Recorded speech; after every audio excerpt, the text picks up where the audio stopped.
and we are getting ready for the Senior Bowl right here on Believers Talk. Welcome to Believers Talk. My name is Joe. If you are new to this channel, welcome. Welcome to Believers Talk, where we chat about Buffalo sports. I just saw I got a new subscriber as I was coming on here live, so thank you for subscribing. If you already haven't subscribed, hit that subscribe button. Hit that notification bell, because we do go live. We do go live. We went live during the season for every single Buffalo Bills game. We're here live for the Senior Bowl. We try to get live at least once a week. So after you hit that subscribe button, hit that notification bell, it lets you know when we are live. Again, welcome to Believers Talk. It is currently 2:15 on the East Coast. Kickoff for the Senior Bowl is 2:30, so we want to get through some stats maybe of that 2018 Senior Bowl. Remember, guys, this is where Josh Allen really shined. Hey, Myth, how you doing? Long time no see. Absolutely good to see you. Again, we go live at least once a week, so make sure you're paying attention, Myth. I know you're always with us. I appreciate it. But yeah, we're here to present the Senior Bowl to see potentially Buffalo Bills' future first-round pick, right? Who's going to be Buffalo's first-round pick? Is he playing in today's game? Again, we all remember what Josh Allen did last year. Josh Allen kind of one of the key players last year in the South's victory. Went 9 for 13, 158 yards, and 2 touchdowns. He actually played for the North, who got their butts whooped 45-16. But he did have 2 touchdowns in that game, 9 for 13, 158, 2 touchdowns. We'll see a lot of players in this game, so I'll try to keep you updated on who's coming in, who's coming out. Some players of interest, I'll talk to you about that before this game gets ready to kick off. Again, going to kick off at 2:30, currently 2:17. But again, welcome to Believers Talk, guys. If you're new, my name is Joe. We do keep you covered on all Buffalo sports. Try to keep you covered on the Buffalo Bulls, both men's and women's basketball. Men's team had a very disappointing loss earlier this week to Northern Illinois. Gives them their second loss of the season. They did come back, rebound, and win yesterday, so it was nice to see that win. But it'll be interesting to see if we're even if the Bulls are still in the rankings when they come out at the beginning of next week or not. It'll be tough to say, but again, you win the MAC, you're in the tournament, and that's what we're hoping for, to get the Buffalo Bulls into the NCAA tournament, and we'll have that for you live here as well. So again, if you haven't already subscribed, hit that subscribe button. We will go live for play-by-play reaction. If the Buffalo Bulls are in a March Madness game, I'll be watching it, and I'll be bringing it to you live, as long as the schedule permits, of course. You guys know how it is, family things like that. Sometimes the notifications don't send out. I don't know anything about that. We all know that YouTube can be a little wonky sometimes, to say the least. But that's why I try to get on my Twitter page as well. So if you haven't already subscribed or whatever, followed me on Twitter. I don't know what it is. If you've been following Believers Talk, I do not follow social media all that closely, but since I have this channel, I do try to get out there. Follow me on Twitter. I do try to get notifications out that way as well, so when I go live, you'll get an update on Twitter as well. So those are 2 ways you can try to stay up to date and stay active, and just come check us out. We try to post videos at least 2 or 3 times a week, so we're trying to keep you posted on things going on in Buffalo. Did a video just 2 days ago about Kyle Williams at the Pro Bowl. We had Brandon Beane do an interview while he was at the Senior Bowl, which he's still there, guys, because we know that the Buffalo Bills scout team is going to be there. They're going to be watching these players.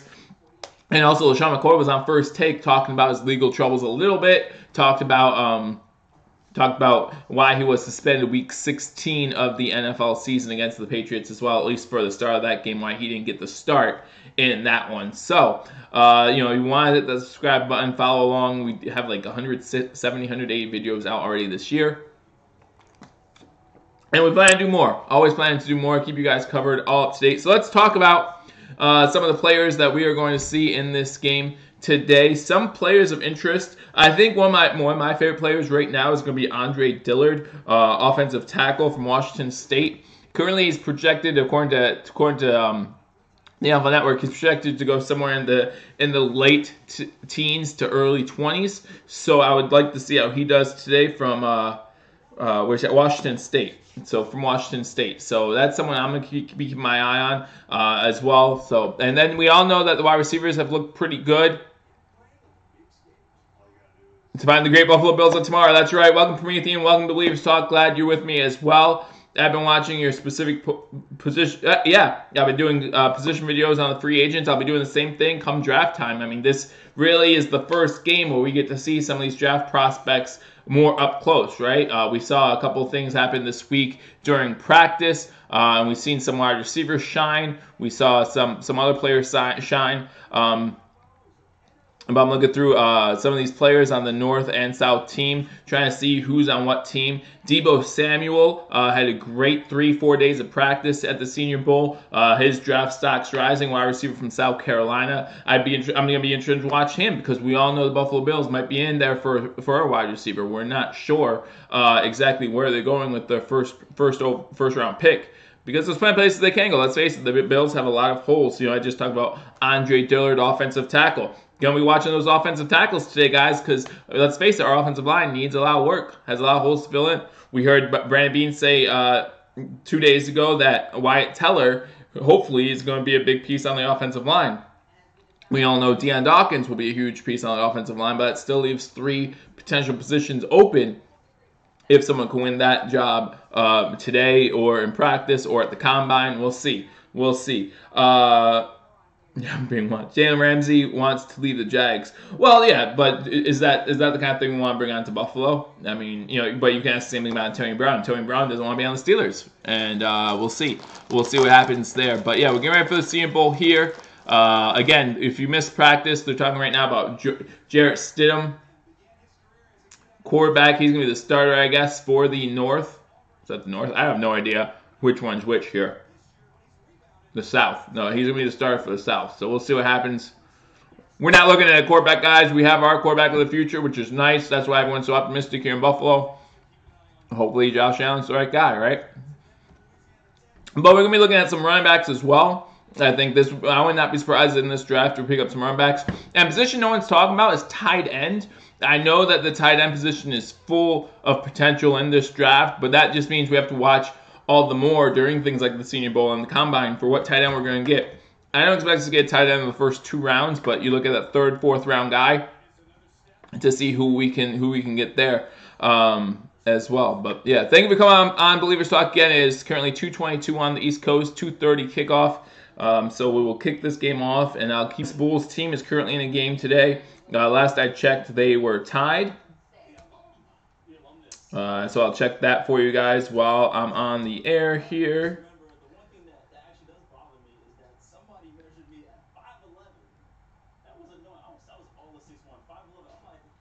Currently, they're winning 14-8 over Northern Illinois. That's the team. Northern Illinois is the team that beat the men's basketball team earlier this week. So let's get into some other players that we're interested in watching at this year's Senior Bowl. Going to, again, last year, that's where Josh Allen shined. Saw a lot out of him last season during the Senior Bowl. So, last year, one of my favorite players coming out of the Senior Bowl was DJ Chark, wide receiver. I thought he played really well in the Senior Bowl. And since we're looking for wide receiver, hopefully someone could step up. Is that Deebo Samuel, or do we want someone with a little more height? Deebo Samuel is only 6 feet tall. Only 6 feet tall, which is still taller than me. But compared to some other wide receivers in the NFL, that's not that tall. So is that someone we want? We're looking for that number 1 guy. Is it going to be him? We can also talk about the Buffalo Bulls players, right? Tyree Jackson's going to be in this game, quarterback for Buffalo. He's going to be in this game. He's going to be playing. So interesting to see what he does. Anthony Johnson, wide receiver. We talked about him during their bowl game, how he kind of got shut down by Troy. Troy did a good job shutting me down. I think he only had 6 catches for like 40 or 50 yards. So it'll be interesting to see what he does in this game. A lot of things to look for in this game if you're a fan of Buffalo sports. If you're a fan of Buffalo Bulls, you want to watch to see what your boys do with Tyree Jackson and Anthony Johnson playing in this game.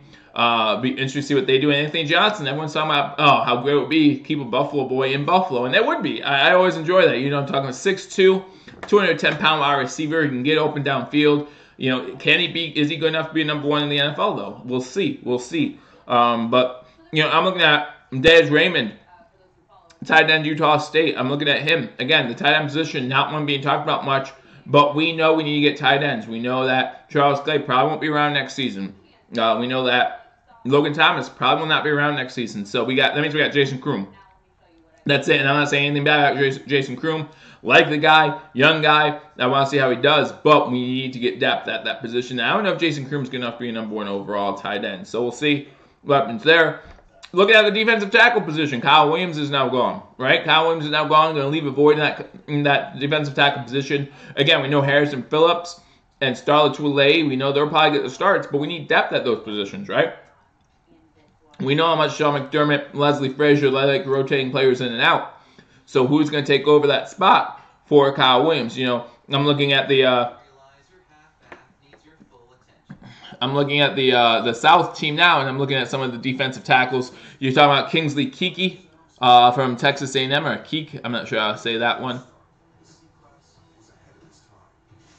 I'm talking about Dalen Mack. I saw his name earlier, too. Dalen Mack from Texas A&M. Maybe we can get a Mack in here after all. We couldn't get Khalil Mack in here, but maybe get Dalen Mack in here. You got Isaiah Buggs. A couple good names out there, so we can look at the defensive tackle position as well. You like when the Bills lost 4 Super Bowls in a row? Ha ha, ha ha ha, ha ha ha ha, ha ha ha ha. How many times does your team make it to 4 Super Bowls in a row? Just wondering. Just a quick question. I'll wait. I'll wait for an answer.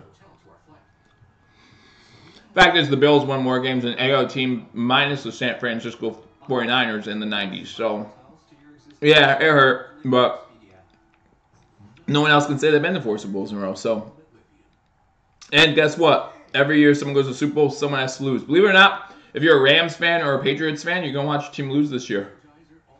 You're going to. It's going to happen. So you get ready for that. The Patriots will lose 2 in a row. The Patriots, however, are looking to be the first team since the Dolphins in the 70s to lose a Super Bowl and then the following year go back and win. Saints win. They didn't. They didn't, though. They didn't this past Sunday. So all that matters is here and now, and the Saints aren't in the Super Bowl. So, you know, want to talk about the 90s? Let's talk about the 90s. How much did the Saints win in the 90s? You want to talk about the 2000s? You guys won one? Good job. Congratulations. Okay. Woohoo. We're still here. We're both sitting here not playing next Sunday. So what matters? What else matters? You want to look at history? Fine. Go look at history. Go look at history books. They're out there somewhere. We want to talk about the present, and we're going to talk about the future here on Believers Talk. Okay, yeah, the Bills had a 6-10 season. Let's talk about that. The Saints got a blown call that really pretty much blown their chances to make the Super Bowl. But they also got the ball first in overtime and couldn't score. So, and go Hawks. Seahawks? Okay. I have no issue with the Seahawks. They seem to get away with a lot of stuff. So, but they've won a Super Bowl or 2 themselves. I guess it's when you have 2 favorite teams, it's easy to have one win the Super Bowl, right? Troll me. Come out here and talk to me about our team's 4 Super Bowl losses. Come on. Come at me. Let's go. Let's talk about it. Let's talk about the 90s. They're getting ready. They're showing the North team getting ready for the Senior Bowl as we're getting ready for kickoff here. Talking about a couple players of interest that I'm looking forward to see. Again, they're showing the offensive line versus defensive line battles, and that's something I'm going to be watching a lot of, guys. You might hear me say things that I normally don't. I might not be watching the ball all the time because, you know, you see these offensive battles, these defensive battles, these one-on-one battles. You can't always be watching the ball for that. I think it's Ray Lewis or someone like that on ESPN says you want to see football, watch away from the ball. And as an official, I officiate high school football. As an official, one thing you're taught is to never watch the ball. You should never be caught watching the ball. You have certain tasks you'll be watching. So that's what I'm going to be watching a lot of. I might not give you the best play-by-play as I do for the Buffalo Bills games, but I will break down some matchups for you and let you know who I like, who did good on the last play, things like that. Again, you know, if you look at the score from last year's game, the North got killed by the South, right? But you still look at Josh Allen's stats, 9 for 13, 158 yards, 2 touchdowns. That's what helped us draft him 7th overall. You think we're going to trade back the way Bean's been talking? Yeah, I think so too. I actually think that too. Who do you think the Niners are going to pick with the 2nd overall pick? Well, I hear some people saying Bosa's not going to be the 1st overall pick anymore, which to me is crazy. But obviously, if Bosa's not the 1st overall pick, they're going to have to go with Bosa. Like, that's the guy they're going to have to grab. Other than that, I know it's switched. You know, I don't 100% know what, like, the Niners need exactly. But I know some of the things they could use help in, like offensive tackle, things like that. But what if the Niners trade down? You know what I mean? Is that a possibility? I'm not sure. I just don't know. I just don't know. So we'll see. We'll see. But yeah, I did see a mock draft that had Bosa not going number 1. And if that's the case, then obviously the Niners will have to go with him at the number 2 overall pick. But we'll see what happens as they get ready for the Senior Bowl. Again, guys, I'll have this game on a little bit louder, so hopefully you guys can hear it too. Looks like I'm looking at some mocks now that some of Josh Allen going number 2 overall to the Niners. I think that's a little bit early for Josh Allen from Kentucky.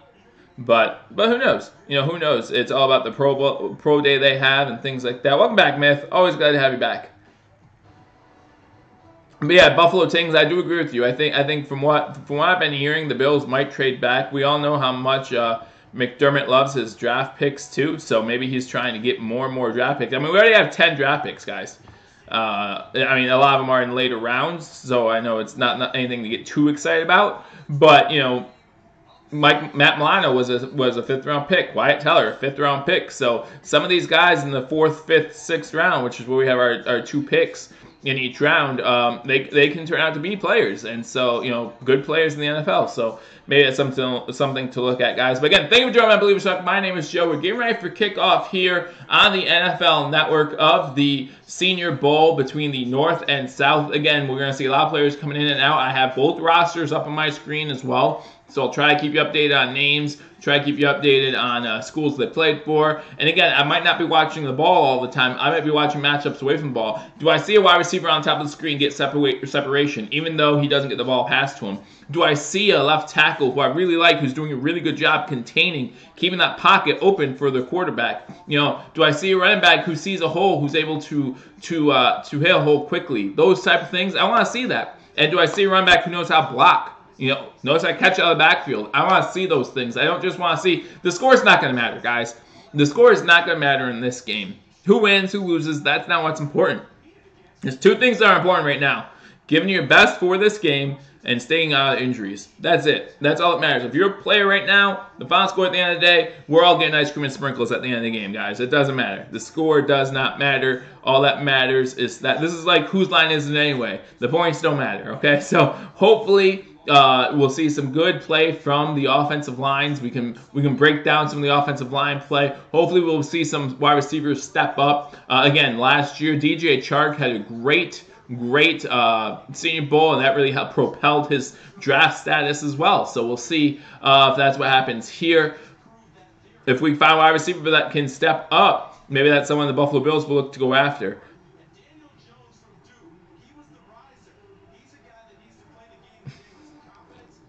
You guys need to be nice to each other. Be nice, guys. Be nice. He's just making fun of the Bills, so it doesn't have to be personal. I don't take it personally. I take the Bills play on the field personally. I don't take what people say about him personally.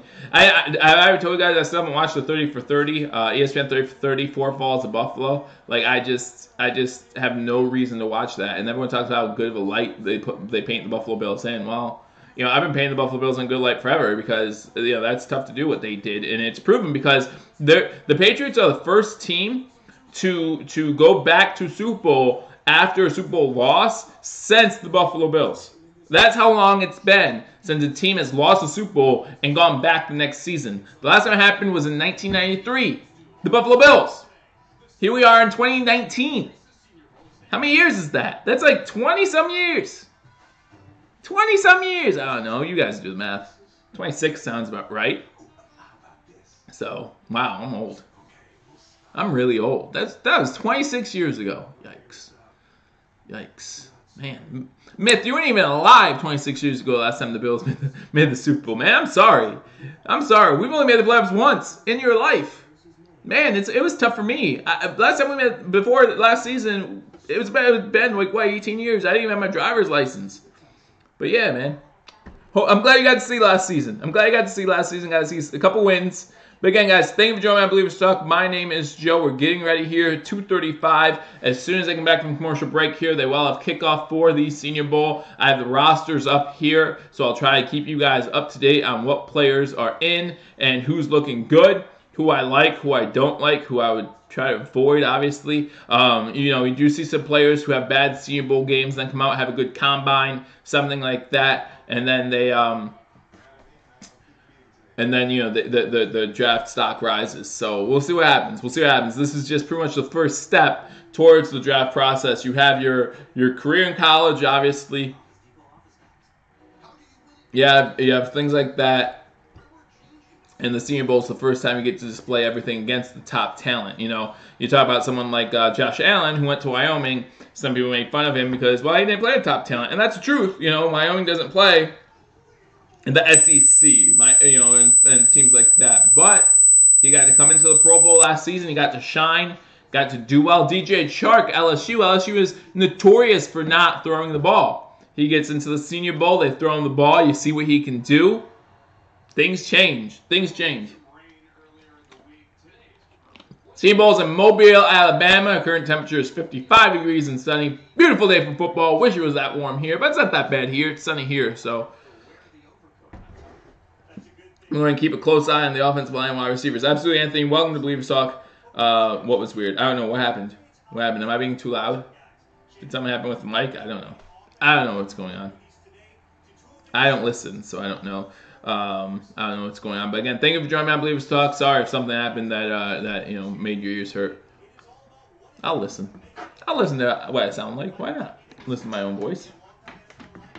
Why not? NHL All-Star Game is today as well. So we'll get to see that as well. If you're interested in the NHL All-Star Game, you got both Skinner and Eichel in for the Buffalo Sabres. So we'll see them play in the All-Star Game today. They're going over John Gruden's locker room talk. Man, to imagine that you're a star player in college and you come to the NFL, get coached by John Gruden, who just took his Oakland Raiders to what, 3-13, 4-12 record. But we know John Gruden knows his quarterbacks, right? All right, so here are the rules for Senior Bowl. Formations must be balanced, no off-balance things, no motion or shifts. Play cover 1, 2, or 3 on defense. No stunts or blitzes. 2-minute warning each quarter. Each team 2 minutes per quarter. I don't know what that means. Don't know what that means. There's only kickoffs at the start of the halves too, so that's new. That's new. So and that might be something that they look into doing in the NFL soon. You know, they're trying to get rid of special teams, at least kickoffs. So maybe that's something they'll look into, only kicking off at the beginning of each half, and then you start with the ball, I believe, at the 25 after that. So the North kicked off to the South. Johnson takes it out. I think he takes it to about the 25-yard line. So Will Grier is going to start as quarterback coming in. 67% completion percentage, 37 touchdowns, 8 interceptions this season. But again, we're not concentrating on the quarterback as Bills fans. I'm going to look at that offensive line. I'm going to watch wide receivers, see if they create separation. Again, thank you for joining me on Believers Talk. My name is Joe. If you are new to the channel, hit that subscribe button. Shotgun formation to start off here. Grier with a good throw on first down. To Samuel. Samuel had a great week at the Senior Bowl. Everyone kept talking about it. We got Andre Dillard, as I talked about earlier, starting at the left tackle position. So that's something we'll keep an eye on. Foster Moreau is the first tight end from LSU in there, so we'll see how he does as well. But yeah, really watching that offensive line right now. Armstead gets 8 yards on the carry, first down, so it's going to be 2nd and 2 for the South here. 14 minutes to go in the first quarter. Again, this is the Senior Bowl, guys. We're looking at some of these players. We're looking at some of the defensive tackles. Greg Gaines, Colleen Saunders from Illinois. They'll be in there for the North as well. So that's some guys we need to keep an eye on as well. Again, trying to replace Kyle Williams. Oh, you just heard a loud squeak. It happens. So, I do apologize if that was me, but all right. So Greer does a good job here. Again, let me look at this roster. Number 70 for the South. That's going to be Javon Patterson, offensive guard. He got beat pretty bad. He does a good job, though, of sticking with his block, but he gets beat pretty bad, and the pressure from that forces Greer to roll to the right, or to the left, and throw an incomplete pass. So it's going to be 3rd and 2, 13:37 to go in the first quarter. Again, Greer in shotgun formation. So, yeah, number 70 there. Javon Patterson, I'm going to watch him, see if he does any better here. Good pocket there. Greer throws a ball. It's incomplete.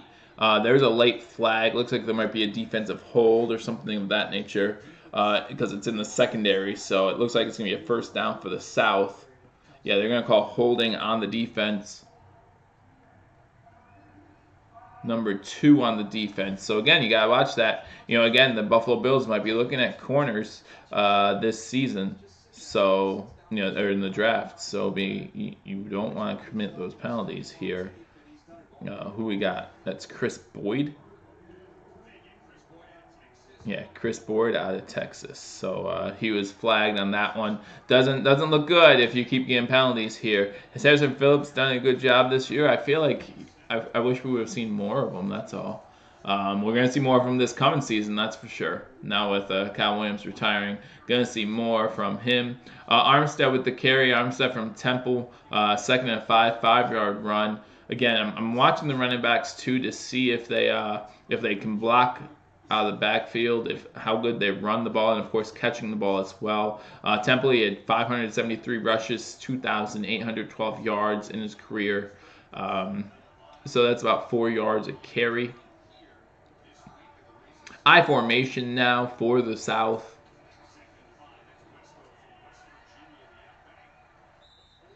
Wide receiver from Marshall with the catch. That's someone that I've been looking at this whole time.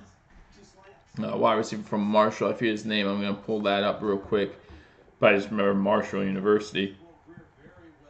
Tyler Brady. That's why he was ringing a bell, because he has the last name Brady. Let's pick up this Brady kid, and then we'll have the Brady that's going to take over for 10 to 15 years.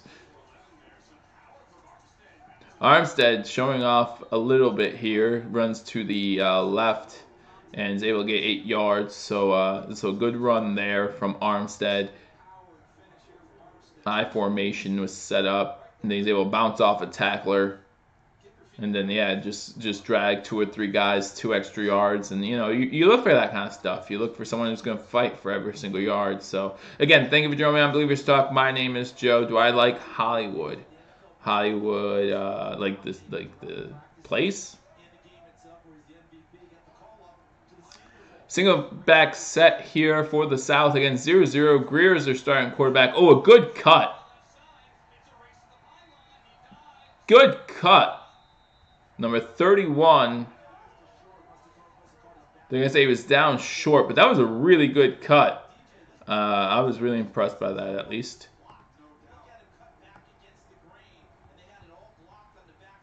Who is that?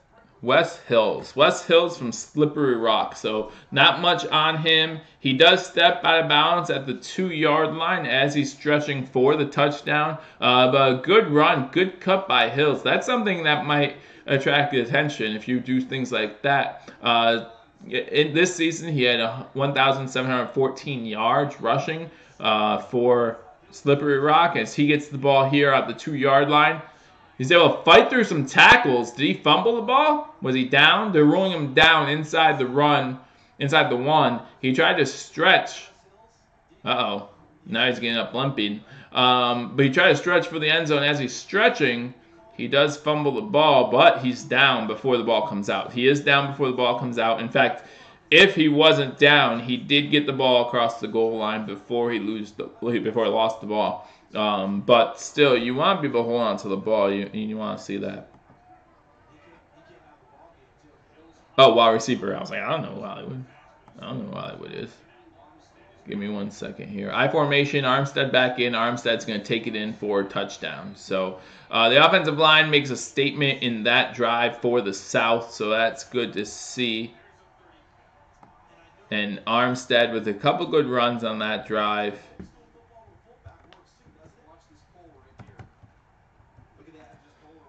Yeah, so a good pull by number 74, Jenkins, and 75.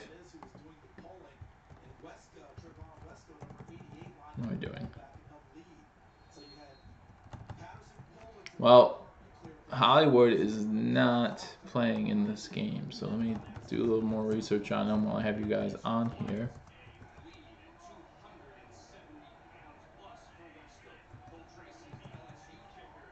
Uh-oh. Misses the extra point. That's not going to be good. That's not going to be good. Talk about Marquise Brown. That's why his nickname's Hollywood. See, you can't confuse me with nicknames.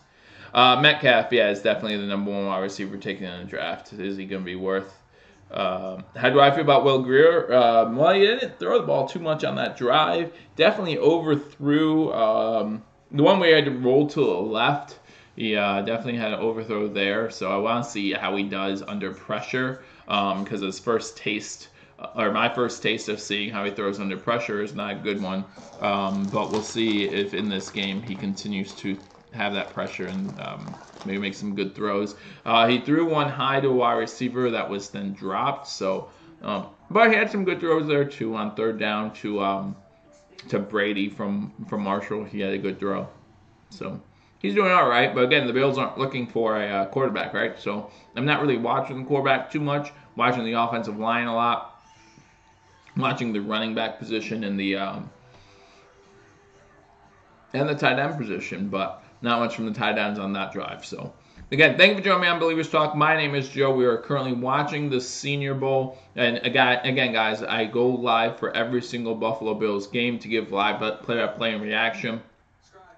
We're not going to be talking about this game like I would those games, however, because we're looking at certain positions as Bills fans. We're looking at certain positions to see how they do. And again, guys, the score does not matter.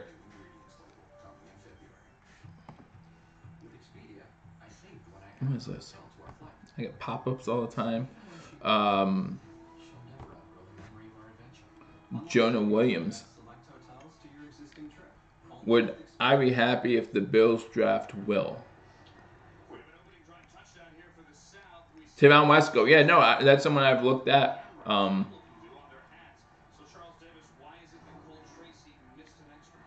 What is going on?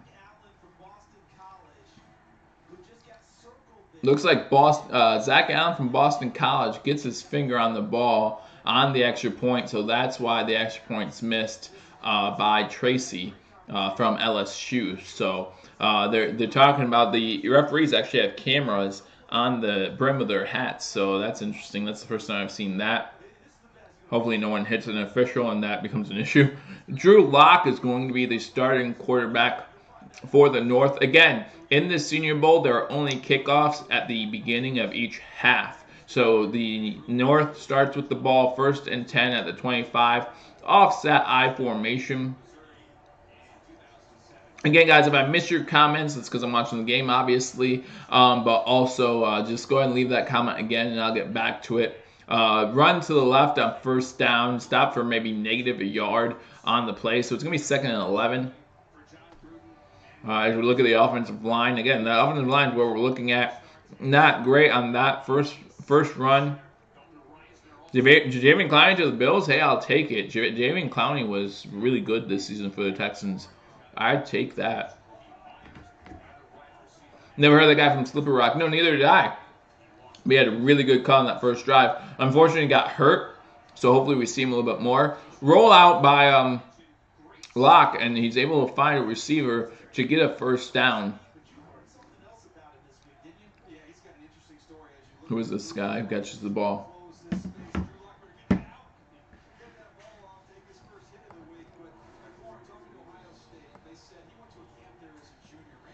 Sweat got pressure, and he's had a good week at the at the Senior Bowl as well. So Terry McLaurin was the one with the catch from Ohio State, and I hear he's been doing some good things this week too. Someone possibly take a look at. So shotgun formation, running back to his right, throws it to the running back. The running back drops it. They're ruling it a fumble.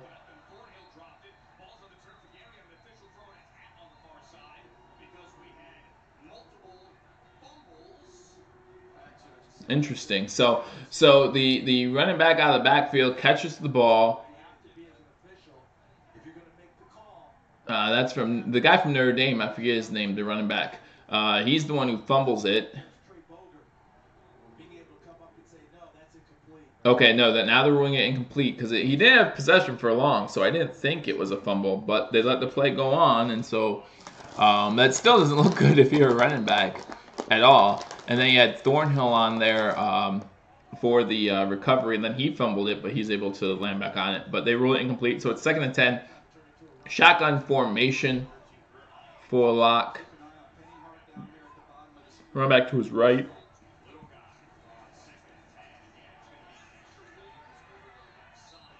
Williams with the carry, gets no yards, gets back to the line of scrimmage again from Notre Dame.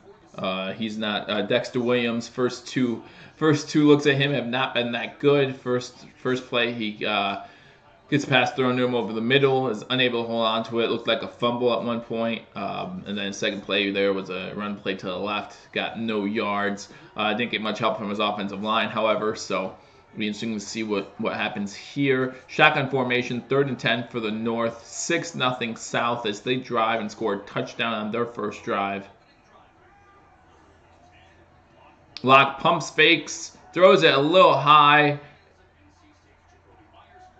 and Myers is unable. Jacoby Myers, wide receiver for NC State, unable to make the catch. He should have caught it. He had both hands on it, but just unable to make the catch. So that means that they will punt the ball away. Again, thank you for joining me on Believers Talk. My name is Joe. I keep getting pop-ups, and of course they show up right in front of the chat screen. Hey, Fox87, how you doing? Thanks for joining us again, guys. Thanks for joining me. If you're new, hit that subscribe button. Always enjoy you guys. Leave some comments. As long as I see them, I'll answer them. Punt goes back inside the 10-yard line. Maybe punters are something we need to look at too. Although I like Bajorges, but he got injured halfway through the season. So, but all right. So the second drive for the North coming up. South, North. I don't know. I forget. The South. South has the ball.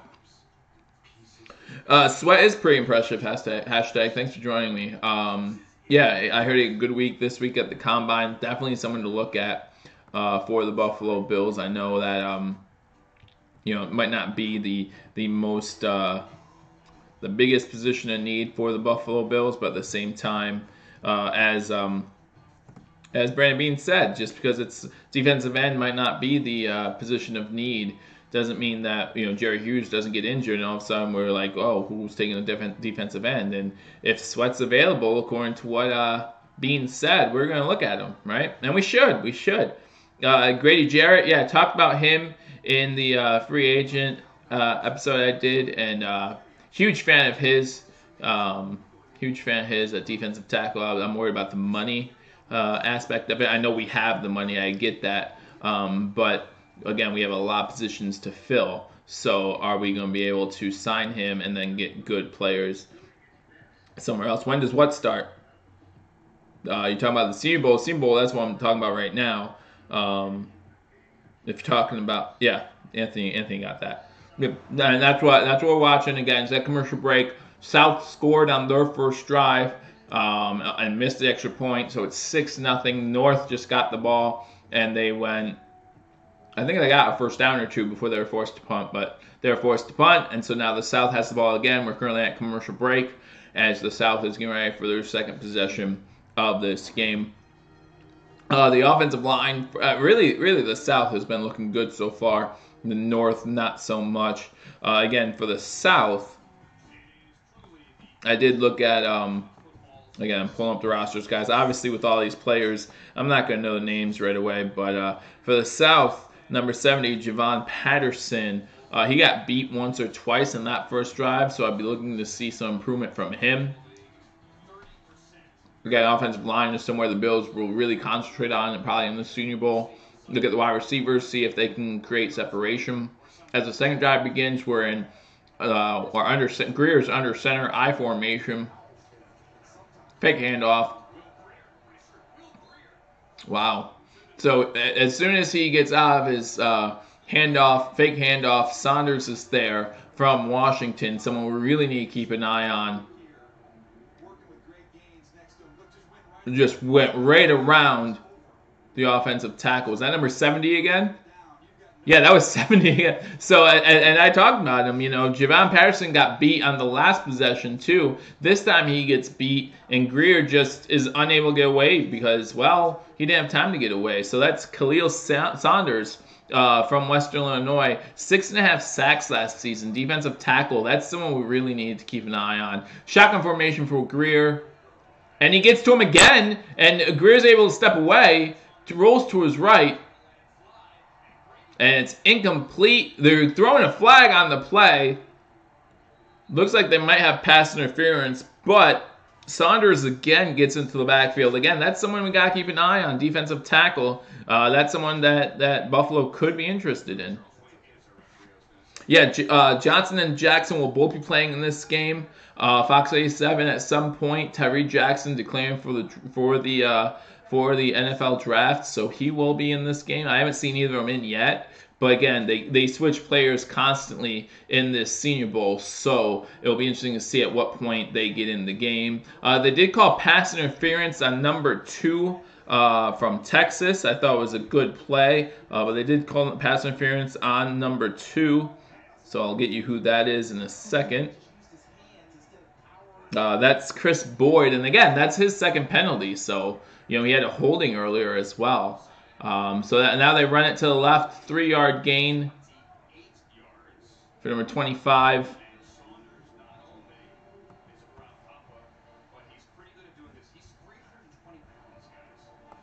So they're showing an instant replay of Saunders doing a backflip. So, and he's 320 pounds. I'm a lot less than 320 pounds. I can't do a backflip. I can't do a front flip. I can't do a flip. I can't even do the F part of the flip. Like I can walk. That's pretty much as far as I get. Single back set. Grier looking for a player open, and again another flag comes in as Grier just throws it up. And that's his third penalty. That's going to be on number 2 from Texas again. That's going to be on Chris Boyd. So does not look good. Not a good start for Chris Boyd in this game. That's again 3 penalties on Chris Boyd already. Dillard is looking so strong. Yeah, no, and Dillard, someone I talked about before the game even started. Someone you got to take a look at.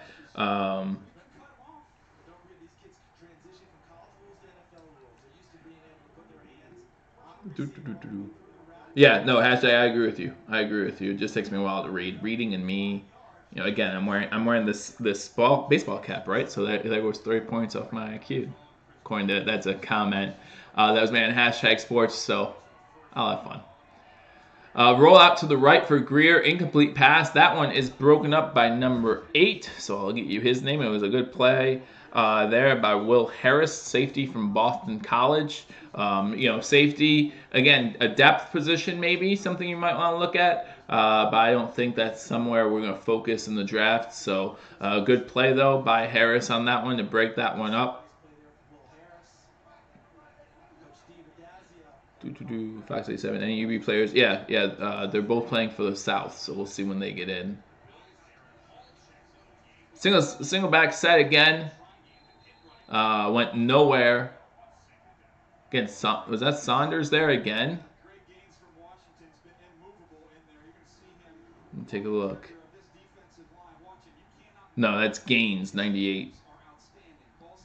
And he's been all over the place already today too.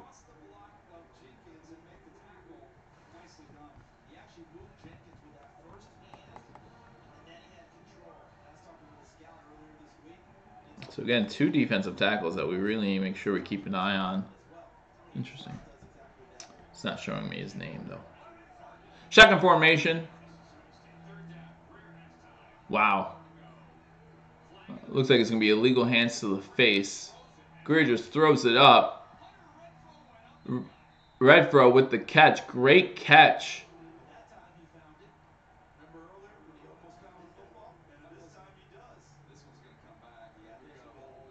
This is going to be interesting.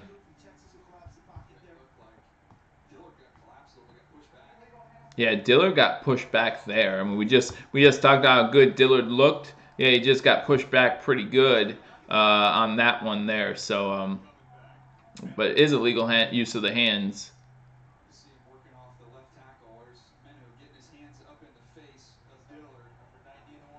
Yeah, Dillard's doing really well.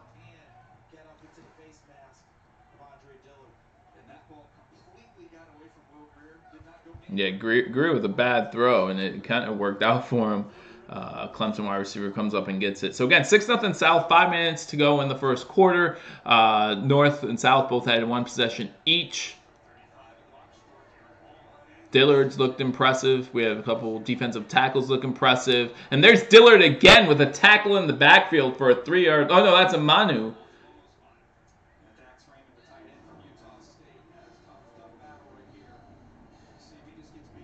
Yeah, tight end does not do a good job getting up on the snap to get a block, and comes back to him for a 3-yard loss.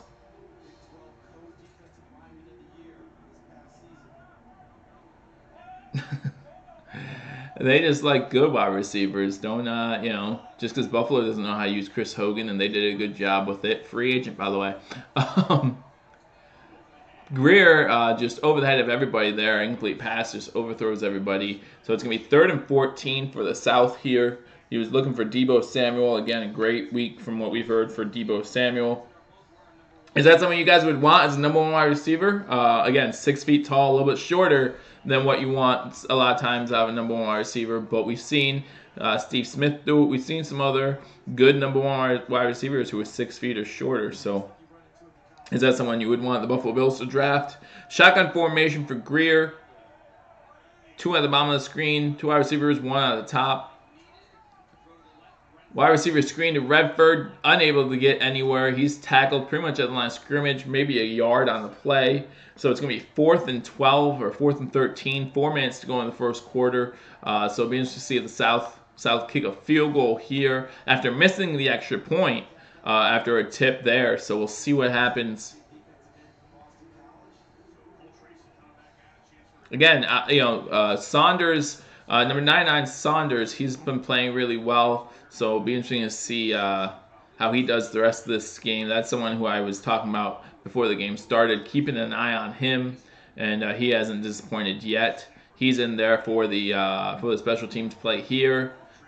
Field goal kick is up, and the kick is good. So with 3:41 to go in the first quarter, 9-0 South. Tracy from LSU with the field goal to make it 9-0 here.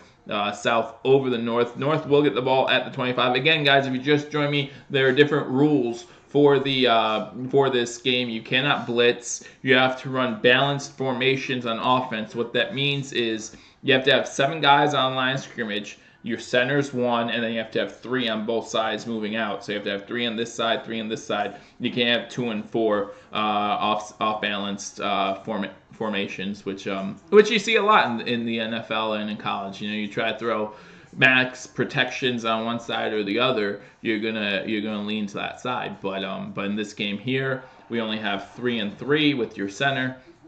Can't blitz, and again, there's only kickoffs at the beginning of each half. So after a score, after this score, the North is going to get the ball 1st and 10 at the 25, which again is something that the NFL is looking at doing anyway, getting rid of special teams, at least as kickoffs are concerned. So again, thank you for joining me on Believers Talk. My name is Joe. We're here watching the Senior Bowl, keeping an eye on some big players that Buffalo could be interested in.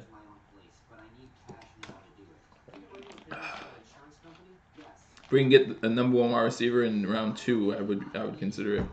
Well, absolutely. I mean, I'm looking at this 2 different ways. If the Bills stay at the 9 position, I don't want to get a wide receiver, right? I just don't. I don't feel like there's a good enough wide receiver in this grouping of wide receivers worthy of a top 10 pick.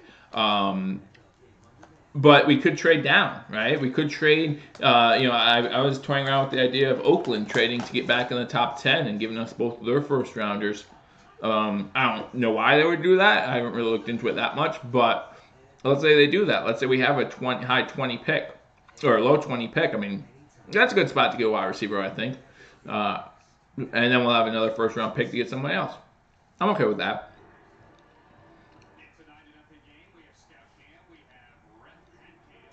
Okay, so now they're just looking at the North defensive line coach right now, who's from the Raiders. Again, Gruden is the coach of the North team. I think the San Fran coach is the coach of the South team. Shanahan, I think he's the coach of the South team. I don't know. Maybe. I have no idea. Someone can tell me. I know Gruden is the coach because I saw him pregame giving his pregame speech. All right. So now we're looking here. North has the ball down 9-0, down 2 scores. Shotgun formation here.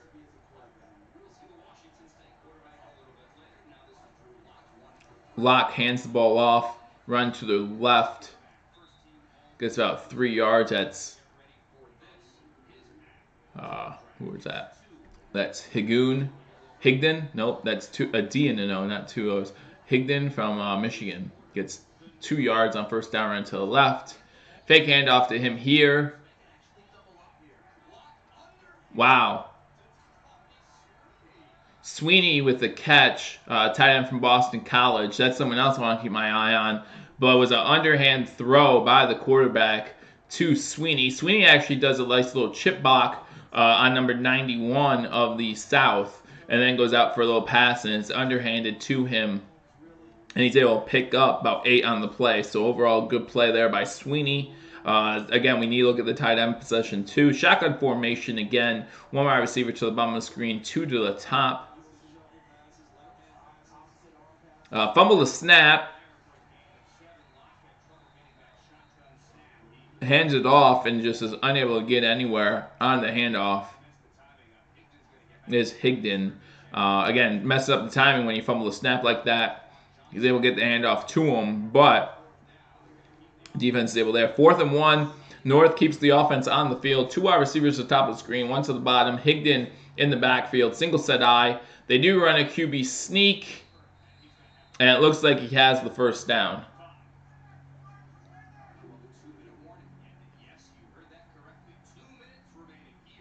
2 minutes remaining in the first quarter. Again, another rule change is that there is a 2-minute warning at every quarter. Every quarter has a 2-minute warning, so that prolongs the game a little bit, but no kickoffs kind of makes the game a little bit shorter. So it works out about the same.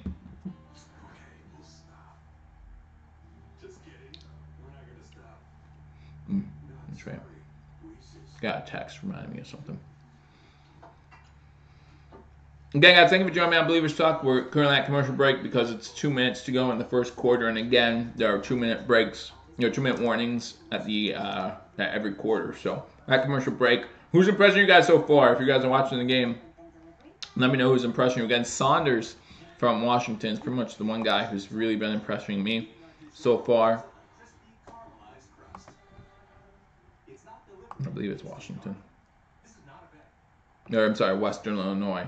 And Greg Gaines from Washington, so that's where Washington came from. So those are the 2 guys, 2 defensive tackles who are impressing me right now is Kalen Saunders from Western Illinois and Greg Gaines from Washington.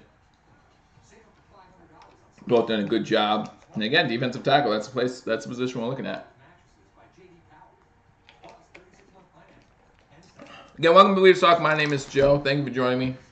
Again, let me know who you guys are looking at, who you guys like, what do you think the Bills will do with the 9th overall pick in the NFL draft. And again, guys, we will keep you updated on all draft news.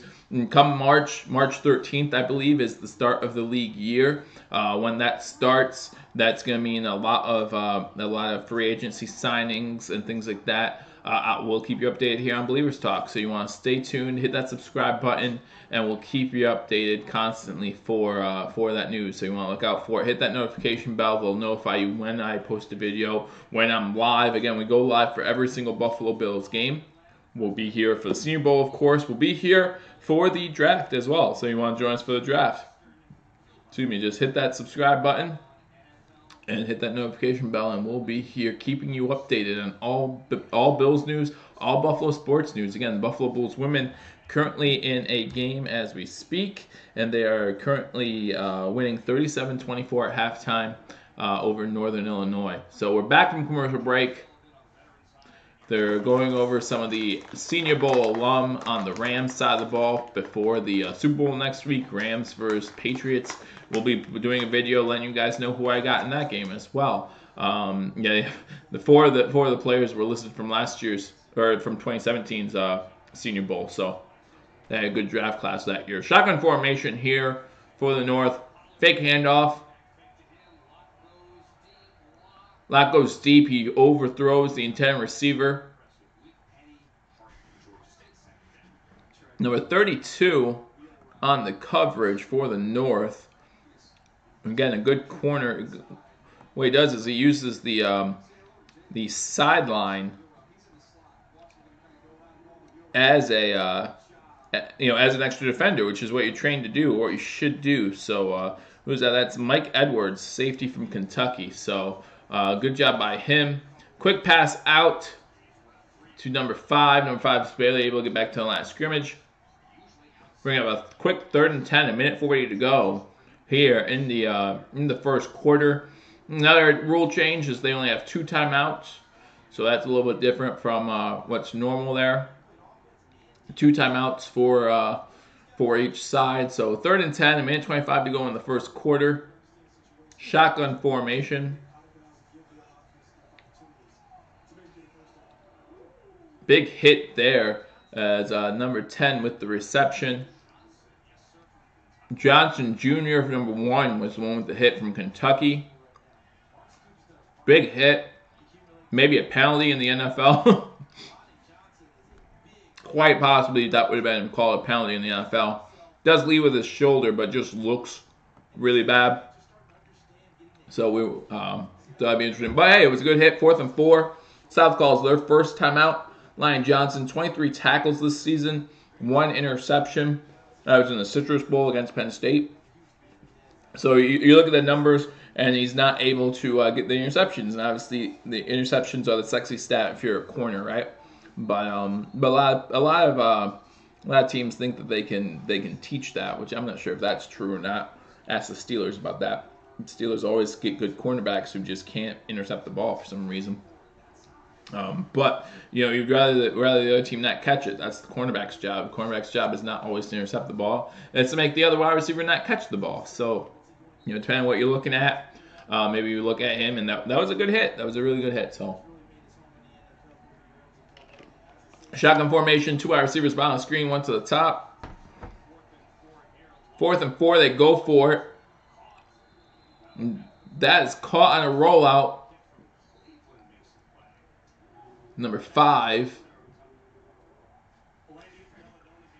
Who's that? Isabella? Did I say that right?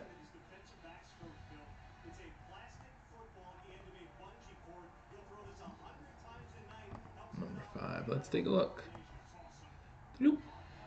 Andy Isabella, wide receiver from UMass. He's the one with the catch. There we go. Finally see a tight end in here. That's number 87. Caleb Wilson with the catch from UCLA. Nice grab for 5 yards there. Shotgun formation. Run back to his left.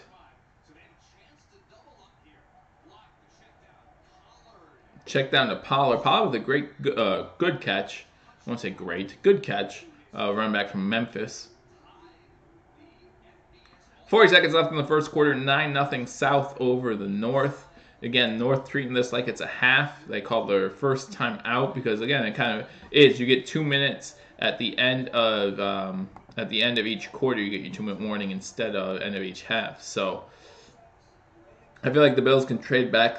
They can trade back. That's the good thing. But the thing about trading back is you need a trade partner, right? Just because you want to trade back doesn't necessarily mean that someone's willing to trade back. And you know what? GM Brandon Beane and Coach Sean McDermott probably have a price tag on that number 9 overall pick, and hopefully they don't shy away from that. You know, they keep that where it's at, and they don't reduce that price because they can use the 9th overall pick. They don't need to. They can use it. They might not, but again, it all depends who's willing to play ball, so to speak, and willing to take that number 9 spot.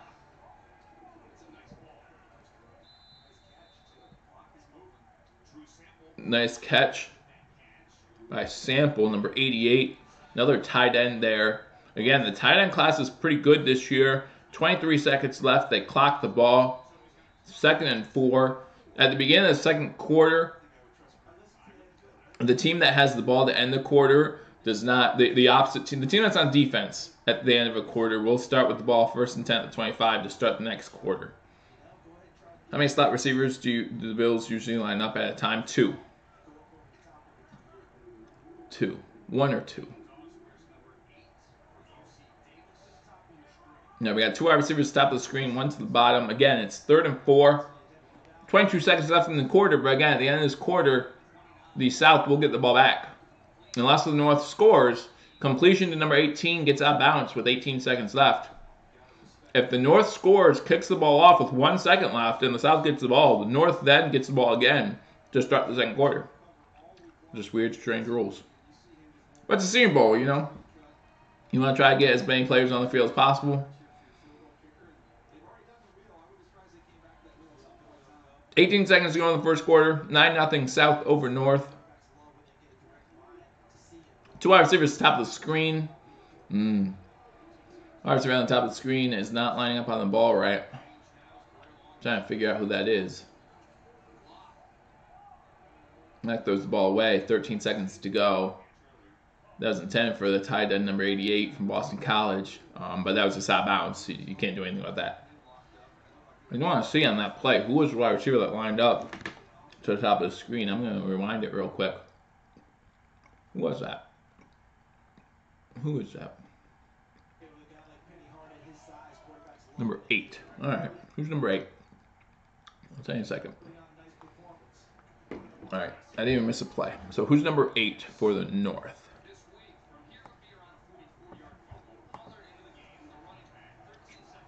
Throwing over the middle of the field. McLaurin trying to get the catch. He probably should have. Let's see who number 8 is here. Keelan Doss, UC Davis, 6'3" wide receiver, 206 pounds. Yeah, just noticed something there that he's not lining up on the ball well. Yeah, that was McLaren with the incomplete pass, or the pass was intended for. He was unable to make the catch. He should have. I feel like he should have. A better pass is going to make it better, but. So Austin Seibert on to try a field goal from Oklahoma, FBS all-time leading scorer, so he has that under his belt. It's going to be a 44-yard field goal. Looks like the South has called a timeout to try to ice him. Don't know. No, the North called their timeout. So why would you call a timeout there? The clock was already stopped. I don't understand why I call it a timeout there. So 8 seconds left to go, 3rd and 10. The reason why they're kicking the field goal now in the first quarter is because, again, whichever team's defense is on the field at the end of a quarter, that team's offense starts with the ball at the next quarter. So they're doing this with 8 seconds because they're going to kick this field goal, hopefully for their sake make it, kick the ball off. The South will get the ball for maybe a play, and then the North will get the ball back to begin the second quarter. So 44-yard field goal, and he hooks it left. It's not even close. Wide left at the start. So 4 seconds to go now in the quarter. And again, for the South, you might as well just throw a Hail Mary at this point because after this play, you're not getting the ball back. So, but so far, we've had a missed extra point, and now we have a missed 44-yard field goal. So, and he shanked that one left. It wasn't even close. So, not a good day for the kickers so far. Seibert 915 career field goal percentage. So 4 seconds left, and again, the South gets the ball for one play because they treat this like the end of a half here with 4 seconds left. So the North's going to get the ball back. He had Deebo Samuel, just overthrew him. So that's how the first quarter ends, and now the North will get the ball back. So end of the first quarter, 9-0 South over North. Some notes, interesting prospects this year. Who do you think we should target first in the draft, Joe? If we keep the 9th overall pick, we need to go offensive line. That's just my opinion. I think if we keep the 9th overall pick, we have to go offensive line. There are a couple good offensive tackles out there. I was talking about Andre Dillard earlier. Dillard's having a pretty good game in this one as well, as Hashtag Sports brought out. There was a play there where he did get kind of bowled over, but those will happen. So, but yeah, offensive tackle. If we stay in the top 10, if we move back, then a lot of things stay open. Talking about wide receiver again. I don't think there's a wide receiver good enough that's going to be worth a top 10 pick. Excuse me. But you never know. I mean, again, there's a lot of needs that need filled on the Buffalo Bills team, but I think none as much as the offensive line. So if we stay in the top 10, I want to go offensive line.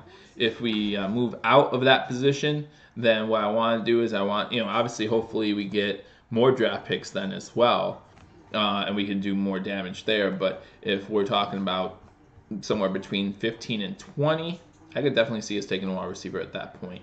But we'll see. We'll see. We know between now and then there'll be 100 mock drafts going on. And I'll keep my eye on each and every one of them. I might do a mock draft, not sure. Right now, I go on NFL.com. They have us taking Jawaan Taylor, 9th overall from Florida, offensive tackle. So that's what they're showing here. But again, you look at different mock drafts, they'll show you different things. There are a lot of good players out there. I like Cody Ford. I'm a huge fan of Cody Ford. They have him going 11th to Cincinnati. So I really do like him, though. What do you guys think? Who do you think we should get in the first round? Jonah Williams from Alabama and Cody Ford from Oklahoma are the best offensive linemen in this draft. Yeah, no, like I just said, I'm a huge fan of Cody Ford. And they have him in NFL.com's mock draft. That's what I was just looking at. They have him going 11th overall. They have us picking up. Who did I say they have us picking up? Jawaan Taylor out of Florida. So we surrendered 41 sacks in 2018. Wow, I didn't know it was that high. 41 sacks, but so yeah, obviously if we stay in that type of position there, we need to get offensive line help. We just really do. But there are a lot of good offensive linemen out there, so if we stay in the top 10, I think we can definitely get one of them. Again, I would love to get Ford, but we'll see if he's available at that time. We'll see how he does come combine. Bears signed offensive line by Massey to 4-year extension.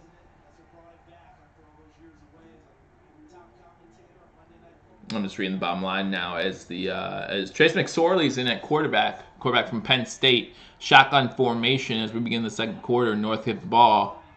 Quick pass there. Isabella with the catch.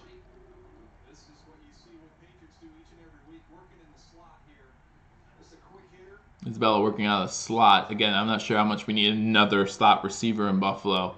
We're looking for that number one guy. But Andy Isabella had 102 receptions this season for 1,698 yards. He led the FBS in receiving yards this season. So is that something we want to look at? Fake handoff. McSorley goes in the air again. Throws the ball behind Jalen Smith. I thought he caught it, but they're ruling it incomplete. So they have a better view of it than I do. So McSorley throwing it behind Jalen Smith again. That's kind of the knock on McSorley. I don't know if I'm someone who lives in Pennsylvania. I see a lot of Penn State, and that's kind of the knock on him. Not great with timing. As we have an offside eye formation here on 2nd and 10, I'm going to look at the offensive line this play. Looks like the center got blown up there, number 78 by 95. Notre Dame running back Dexter Williams gets maybe a yard on the play. But let's see who number 95 is for the South, because he definitely did a good job there. That's Dontavius Russell from Auburn. Yeah, I thought he did a good job there. Hitting the center there. They're showing Edoga. Left tackle. He did a good job there. McSorley throws for a first down, gets midfield. 13:30 to go in the first half. That was McLaren with the catch. Penn State to Ohio State. You don't get to hear that too often, right? So, again, welcome to Believers Talk. My name is Joe. We're just sitting here watching the Senior Bowl, keeping you up to date on some of the draft prospects for the Buffalo Bills, looking offensive tackle, defensive line, offensive guard, of course. Looking at some of the wide receivers, running backs, seeing who impresses. Offset I formation, McSorley, the quarterback for the North. Handoff to Williams. Williams finally does get a decent amount of yardage on a stretch play to the right. Gets about 7 yards on the play. Dexter Williams is having a pretty, not that great of a day, if you ask me. If we're looking for running back, and I like Notre Dame, so it takes a lot for me to say that. But he nearly fumbled a ball that was ruled incomplete. A couple runs that got back to the line of scrimmage, but not much else. No, is that because the defensive line's doing well? I don't know. Fumble by McSorley, gets it back, hands the ball off to Dexter again, and he's able to get back to the line of scrimmage. So it's going to be 3rd and 4. There's North team. That's the second time that the snap was bobbled or fumbled. So it messes up the timing of a running back when you do that too. So you can't really blame the running back in that instance.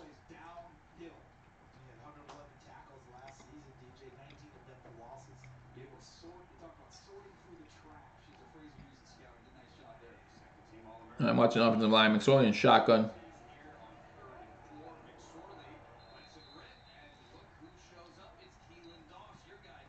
Keelan Doss with the catch. Wow. That's something to look at. Someone to look at. It's Doss there. What school is that? I don't know what school that is. There's a CA on his helmet. I'll tell you in a second who that is.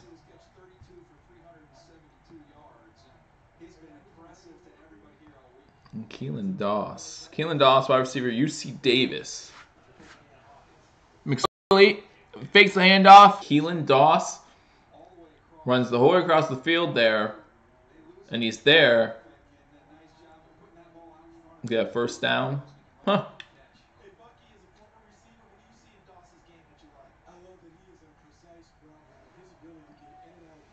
They're talking about him now, and they're saying about how he's a precise route runner, and I think that's one thing the Bills need. 321 receptions in his career. McSorley back to throw. Overthrows the intended receiver, who was a tight end, number 87 from UCLA. Had space to throw the ball, too. Wilson did a good job there. Yeah, Caleb Wilson from UCLA. He was open. He created space, so that's something to keep watching, too. Again, thank you for joining me on Believers Talk. My name is Joe. If you're new, we're just watching the Senior Bowl. Again, keeping an eye on the positions of need for the Buffalo Bills. That's including offensive line, defensive line, running back, and wide receiver mostly. But we're watching things too, just to see who's available. Higdon with a nice run, about 8 yards, with a good cut up the middle. Again, running back is something that we could use, maybe even later rounds. McCoy and Ivory, both over 30 years old now. We have one of the oldest backs in the NFL, so we'll see. We'll see what we do. I think it wouldn't be a bad idea to spend a 4th or 5th round pick on a running back. Let me know what you guys think. Do you think we should spend a pick on a running back this season, or maybe ride McCoy and Ivy for another year? Shotgun formation for McSorley. Two wide receivers at the top of the screen, one to the bottom. 9:45 to go in the first half. McSorley going to take off with it. Going to run for the first down inside the 5. Gets to about the 2-yard line before he slides down or dives down. Went head first because, well, in the NFL he wouldn't be down yet. But in the college rules, you're down the moment you touch the turf. So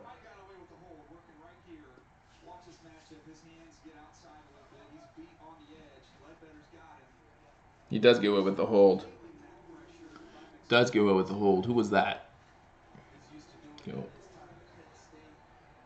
McSorley in shotgun formation. Two wide receivers to the bottom of the screen. One to the top. Higdon gets the ball. Flag down. But number 9 with the tackle. Number 9's the one that got held on the last play for the South. The legal formation on the offense. But number 9 is the one that got held that no one saw. So who is that? That's Montez Sweat, who was someone who we talked about before in this game. So no surprise there. One of the players who have impressed so far in this week. So he's probably done nothing but helped his draft stock.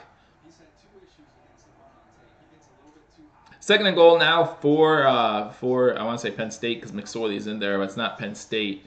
It's the South or the North. I mean the North.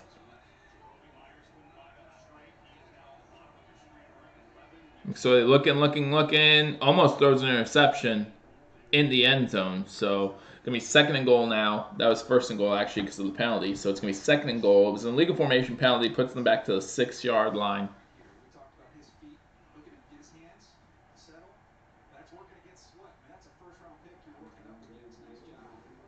Who's number 70? They just showed number 70 of the North working against Sweat, doing a good job. So let's see who that is.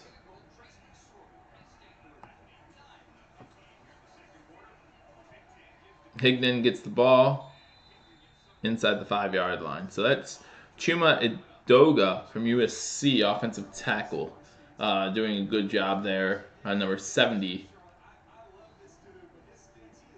for the North. So again, we're looking at offensive tackles all day. So someone to keep an eye on.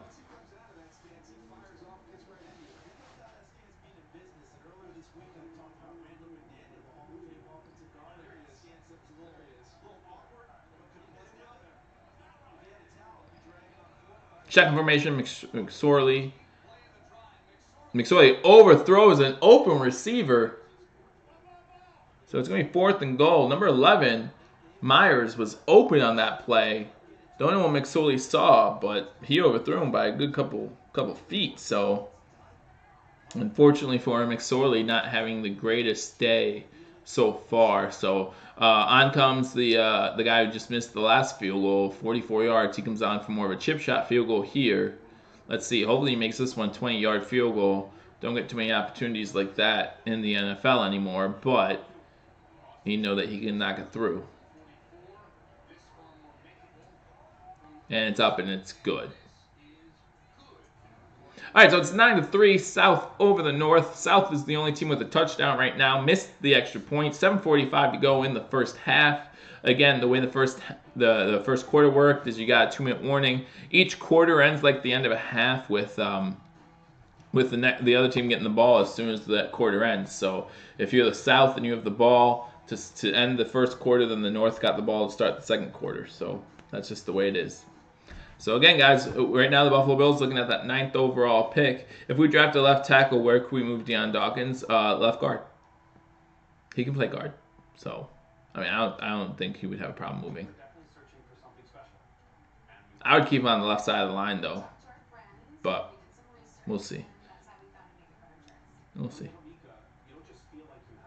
But again, I think Deion Dawkins is going to be a starter next season. So I don't think we look left tackle, but we'll see. Missed calls, texts, all these people trying to get hold of me. Buffalo women are up 56-42. 2 minutes to go in the third quarter there.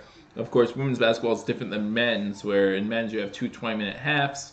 The women went to 4, I think it's 10-minute quarters. So it's the same thing, just you get the quarter break. So But yeah, and then Buffalo Bandits actually play today too. If you're into lacrosse, I know Fox 7 keeps you updated on all Buffalo Bandits news. So if you haven't subscribed or checked out Fox 87, he was in the stream earlier. And he'll be back probably. He comes in and out from time to time. Might be here still. But just check out his channel. Keep you updated on some Sabres news, the Buffalo Bulls news, and the Buffalo Bandits. And of course, I'll keep you updated on the Buffalo Bills during post-game shows and things like that. He does a lot more other things on his channel too. So again, check him out. They're talking to the executive director for the Senior Bowl, so he's having a good time.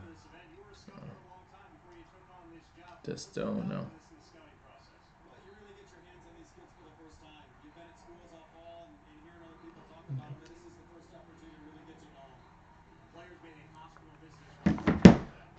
All right. The bottom line's on the Super Bowl. Who you guys got in the Super Bowl? Rams, Patriots. Again, thank you for joining on Believers Talk. My name is Joe. If you haven't already subscribed, guys, we're here watching the Senior Bowl again, looking at positions of need for the Buffalo Bills. Not necessarily looking at score or the quarterbacks as the South runs on first down. But guys, let's be honest. Other than quarterback, we might need every other position on offense at this point. So it doesn't hurt to take a look, right? But again, if we stick to the top 10 pick that we currently have, I would definitely say we go offensive line. Gardner Minshew is now in for the South at quarterback. They have I formation.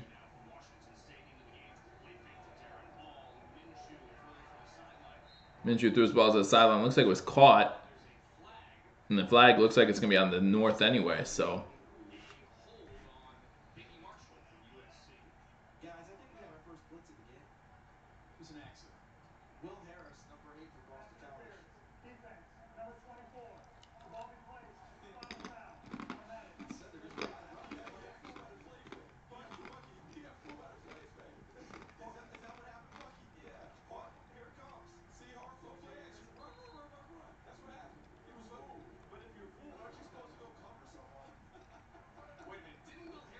Marshall with the penalty, cornerback from USC.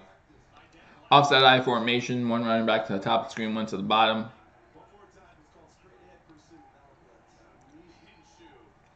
Minshew just overthrows Samuel. Samuel had a good week, but he's not having any luck today. I don't think he has a catch yet.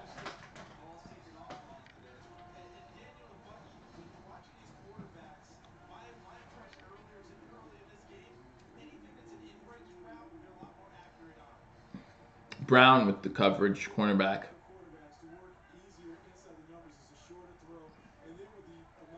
Singles that back, two wide receivers to the bottom of the screen, one to the top. Watching this offensive line, this play, seeing if anyone impresses me. Oh, wow. All right. Like I didn't impress me. It's the exact opposite of that. It was number 91 on defense. So we're looking at number 91 of the North.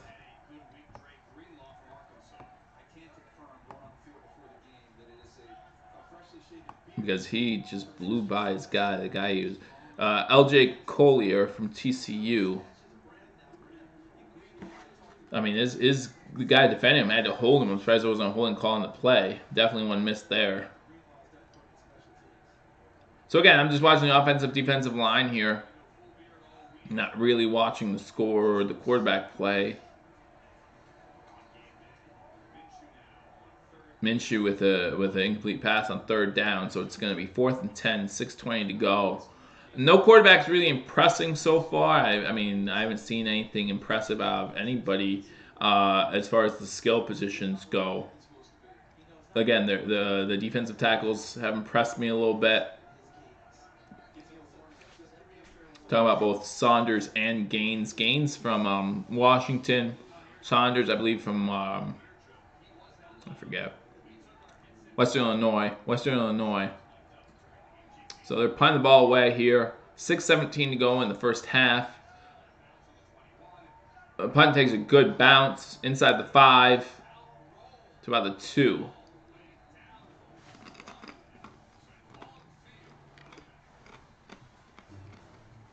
So it's going to be 1st and 10 from the 2-yard line. Well, back commercial break, I'm going to rewind this and try to get that offensive lineman who held, who didn't get called, who should have.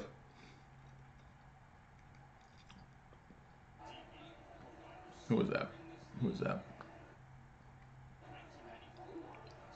73. So 73 of the South was the one who held.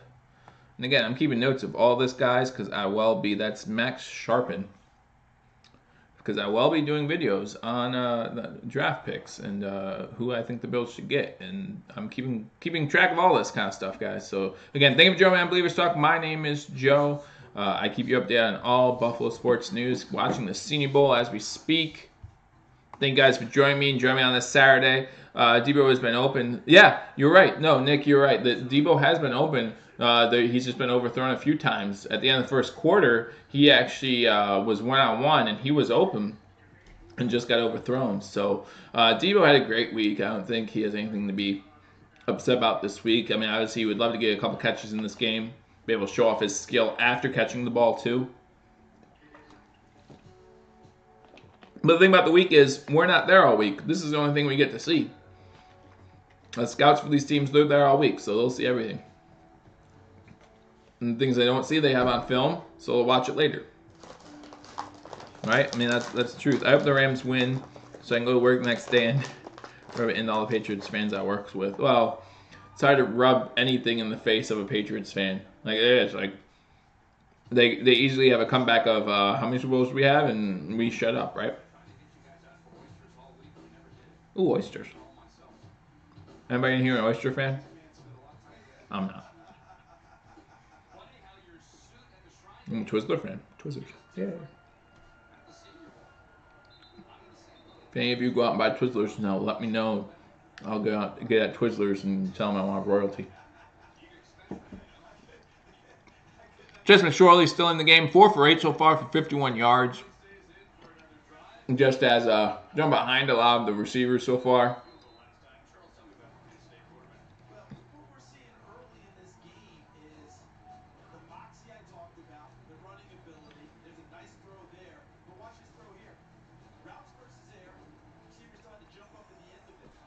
Was that safety? They came back from the game in Isabella Ford Progress, so they were coming back. They were showing off McSorley's stuff, and they come back and the place in the end zone. But what happened was it was a quick wide receiver screen to Isabella, and he gets tackled right away and driven back into the end zone. So now it's 2nd and 11 from the 1. Jimmy Moreland has 18 interceptions in his college career from James Madison. So that's a name to keep an eye on. Jimmy Moreland, 18 interceptions. Looks like that was a free play. Granderson gets the handoff. Number 91 jumped. So it's going to be a 5-yard penalty. So it's going to be 2nd and 6 now for the North. Down 9-3. 5:16 to go in the first half. Again, these dead ball penalties are not something you want. That's on Granderson from Wyoming. Defensive end. You do not want these dead ball penalties. They just don't look good, right? They don't look good. So you want to see Tyree Jackson? I want to see Tyree Jackson too. I want to see if Jackson connects with Johnson at all in this game. Johnson doesn't have a catch in this game either. And that's someone we really haven't seen much out of. Runs up the middle on 2nd and 6 for about 3 yards. That's Pollard from Memphis with the 3-yard gain. Again, running back is a position that we could definitely pick up later in this draft, right? We're talking about 3rd, 4th, 5th round. Talking about picking up a running back. Who knows? Who knows which way they'll go? Tony Pollard, 941 yards in his career, only 139 carries, 9 touchdowns. So 7 kick returns for a touchdown.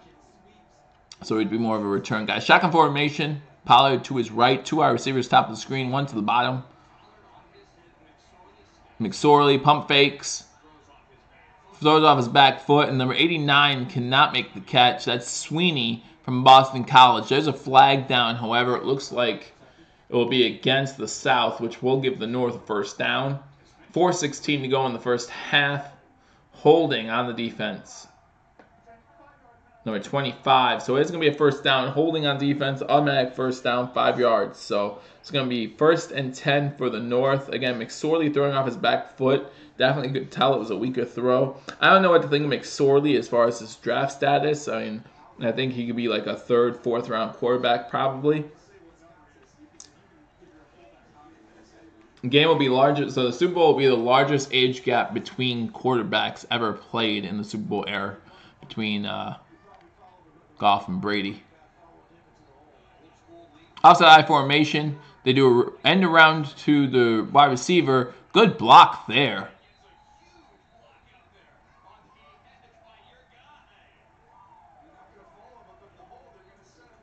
Who is that? I love that block. Love that block by the fullback. Nice peel block. Yep. I mean, I love me some Patrick DeMarco, but Ingold with a great block there. So that was good to see from Wisconsin. Wisconsin always does a good job with those fullbacks, so we'll see. The offside I formation, fake handoff by McSorley, and he goes down. David Long with the tackle. There's a flag down again. You know, last thing you want to see is the stupid Senior Bowl being taken over by flags. Holding on the defense again. It's going to be an automatic first down. Isaiah Johnson with the hold. But, yeah, I mean, you don't want to see that, right? I mean, we hate penalties when they're in, like, the championship game. Why would we watch penalties during the Senior Bowl? It's ridiculous. It's ridiculous. But anyway.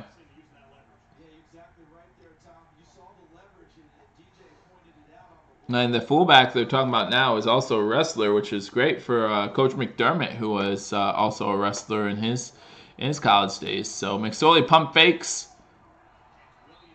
Williams has the ball in his hands. Williams, again, Dexter Williams, running back from Notre Dame, not having a good showing so far. Just has 2 drops now. The one drop was almost a fumble, but they ruled it incomplete.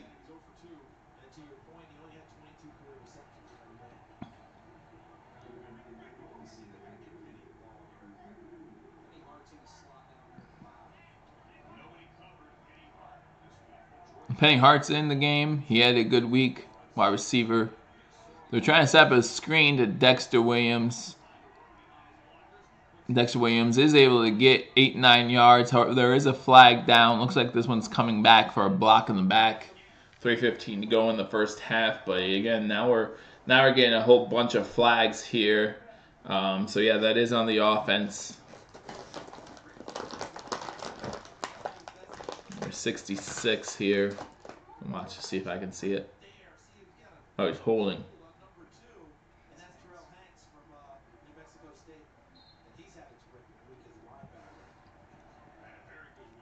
Man. Again, no one from the star positions you're talking about, or the wide receiver, running back, quarterback type position. No one's really impressing me here. McSorley throws the ball. Was it caught? Wilson with the catch. Again, another good catch there by a tight end. Wilson from UCLA. 3rd and 11, 2:40 to go in the first half. 9-3 the South over the North. North has the ball. McSorley from Penn State's in for the North. Dexter Williams running back to his left. Shotgun formation. 2 wide receivers to the bottom of the screen, 1 to the top. McSorley, again, well overthrows his intended wide receiver. Been an issue for McSorley all day, just overthrowing people, throwing it behind people. It's not been a good showing by McSorley. Not been a good showing by Dexter Williams. The North has had very few offensive weapons that have really helped themselves out in this game. So another punt here.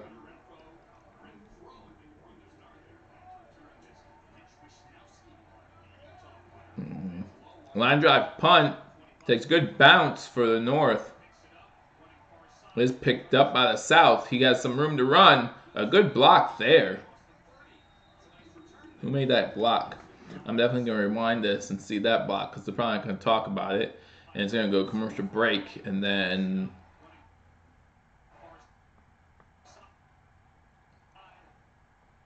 number 15 gets hit. Nope.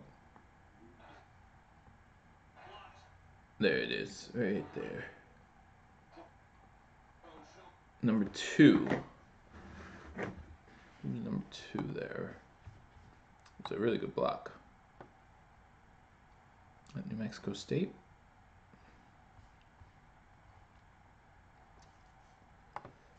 Nope. Yeah, would have been New Mexico State. All right, Terrell Hanks with a good block on that one. Again, gotta keep an eye out. Gotta keep an eye out for everything. You know, we need special teams help too. So that's something you want to look at, especially these young players, right? You don't pick up a player, especially in the later rounds, and expect them to make an impact on the offense or defense, but they can definitely make an impact on special teams. So.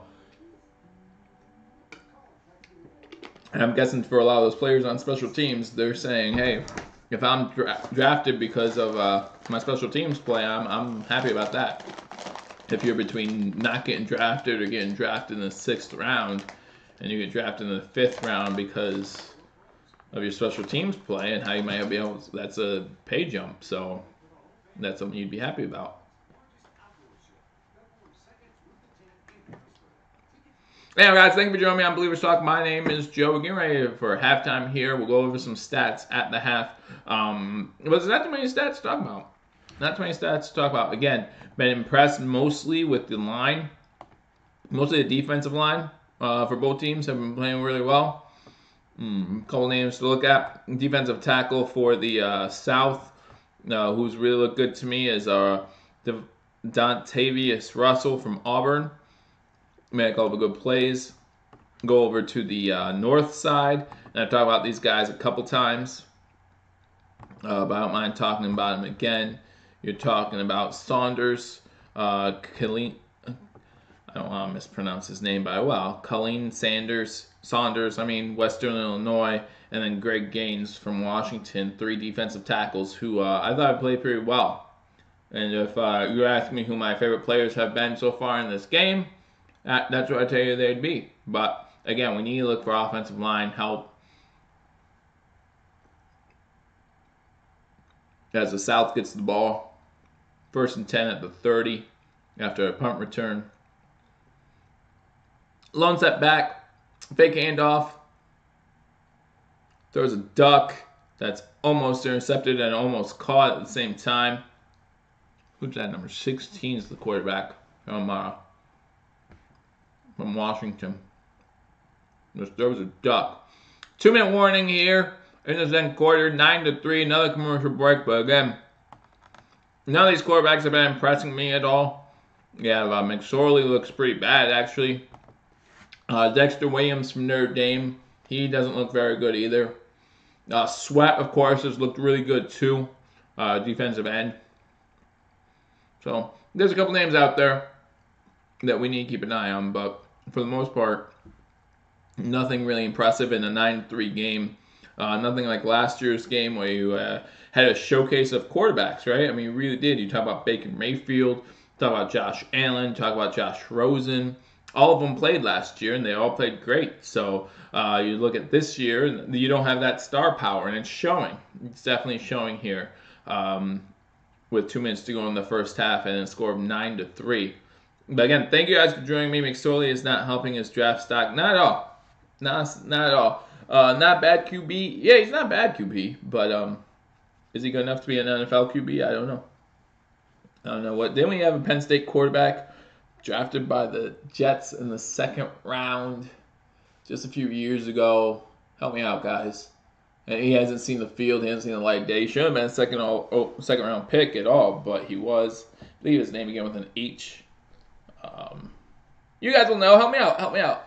But anyhow, thank you for joining me on Believers Talk. My name is Joe. We're just watching the Senior Bowl, looking at the position of me. Hackenberg. Thank you, Anthony. Christian Hackenberg was a 2nd round pick by the Jets, and there's no reason why he should have been. I actually think McSorley is better than Hackenberg, but I don't get to make the draft picks. So And Hackenberg, I think he's somewhere else now, right? I mean, other than at home, wishing he was a good quarterback in the NFL. He's a better quarterback than I am. All right, I'll give him that.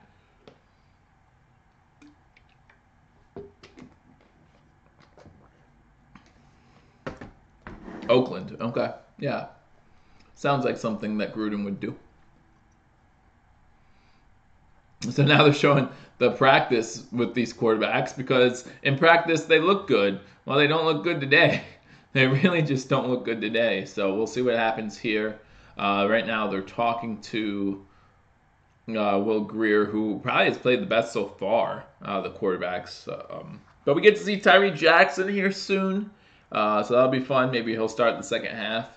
And we'll get to maybe see Johnson get a couple receptions or something. Because right now the Buffalo Bulls have made no appearance in this game, so we'll see if someone can get that ball rolling. Shotgun formation as we have the 2-minute drill now, 30-yard line. These are the type of situations I like to see in these games, like how the teams do in the 2-minute drill. And you know, as a team that's not looking for a quarterback, it's fun now to see how the offensive line does in a hurry-up type setting, and maybe even the defensive line. You know, the 2-minute drill is something the more that the offense will need to get down. Like for the defense, it's the same thing. You know, you attack the quarterback, or you peel out, or you're covering a wide receiver, whatever it might be. The best quarterback is not playing yet. Not sure when he is going to come in. Probably start the second half, I think. You know, he's probably the second or third guy on the depth charts here, so we'll see. Shotgun formation, run back to the left, 2 wide receivers bottom of the screen, 1 to the top, goes to the running back, and the running back cannot bring in the ball. Whew! Guys, 4th and 6, this is not pretty. This is not pretty for either team. Minshew, whatever, unable to complete the pass to the running back.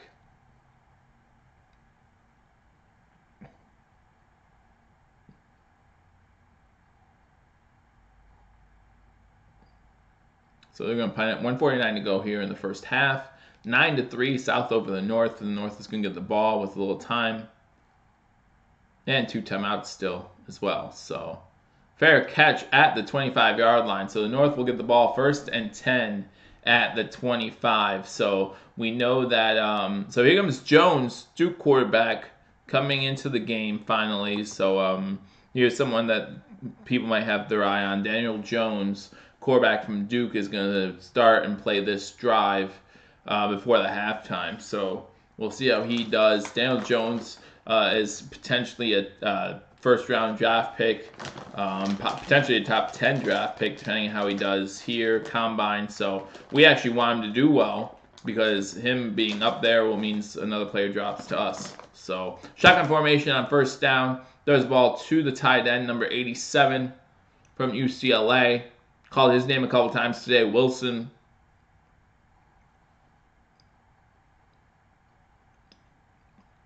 Had 22 touchdowns. Daniel Jones, 22 passing touchdowns this season. That's 2nd most in Duke history. Pretty sad, but flag down before the snap. But Duke isn't exactly a football school. What we got?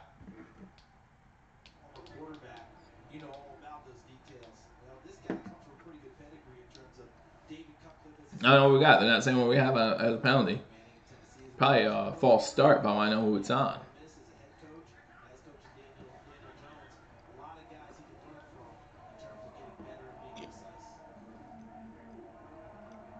False start. On who?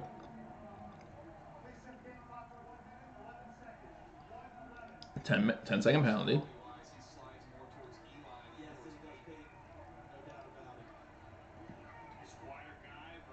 Still not telling me who it's on. All right.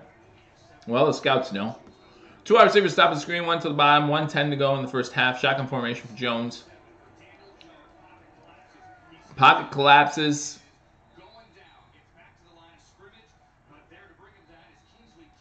Kinsley Keke with the tackle. Does a good job collapsing the pocket. Again, defensive tackle.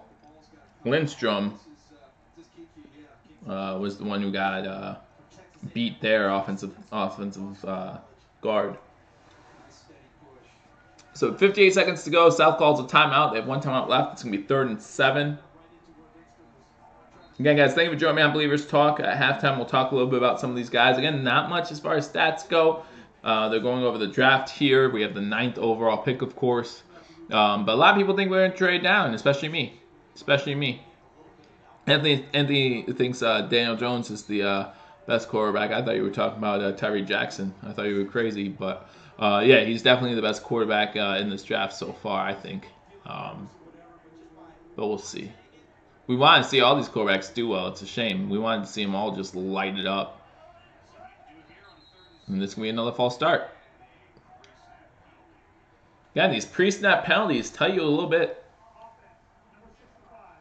65 with the false start. That's Bradbury. Yeah, again, and I said that before the 2-minute drill started. I said it's going to be interesting to see how these offensive linemen react to the 2-minute drill. And so far, we've seen 2 dead ball penalties on the offense. So obviously, they're not responding well to that, and that's something that that scouts will keep in mind. Jones rolls out to the right, throws the ball false side. It's fumbled. Is that Wilson? Hat down, flag down on the official, which means that the player who caught the ball was out of bounds, stepped out of bounds and came back in, and was the first one to touch it. So that's why the hat's down. That's going to be the penalty. They're going to incline it if they recovered the fumble. Looks like Jones is hurt on the play too.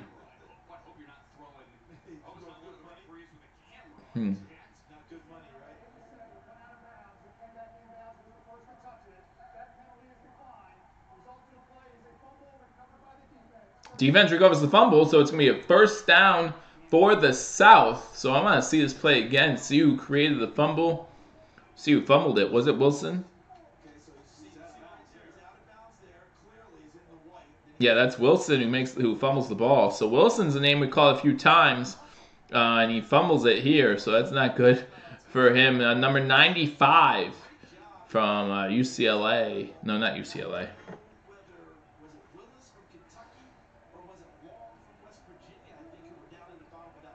It was Russell who created the fumble.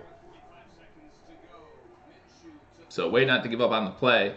Minshew throws the ball. It's high. And it's incomplete, so 40 seconds to go now. Looks like the South might have a chance to score here.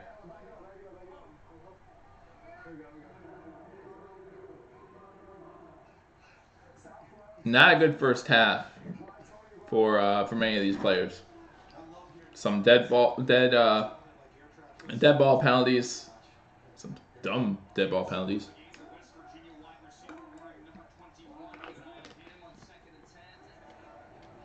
Shotgun formation, pass up in the air, overthrows the entire receiver. The quarterbacks aren't playing well. Again, Greer probably so far having the best day, and he hasn't had a great day. I think he only had 60 passing yards. So, you know, you give these quarterbacks 2 drives or 3 drives each to show you something, and then they just haven't yet. 35 seconds to go in the first half, 9-3.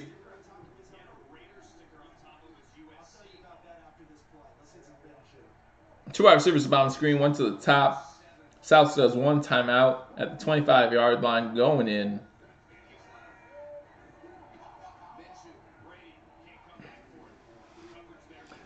Misses Brady. Brady's supposed to have a comeback route, misses him. So, just again.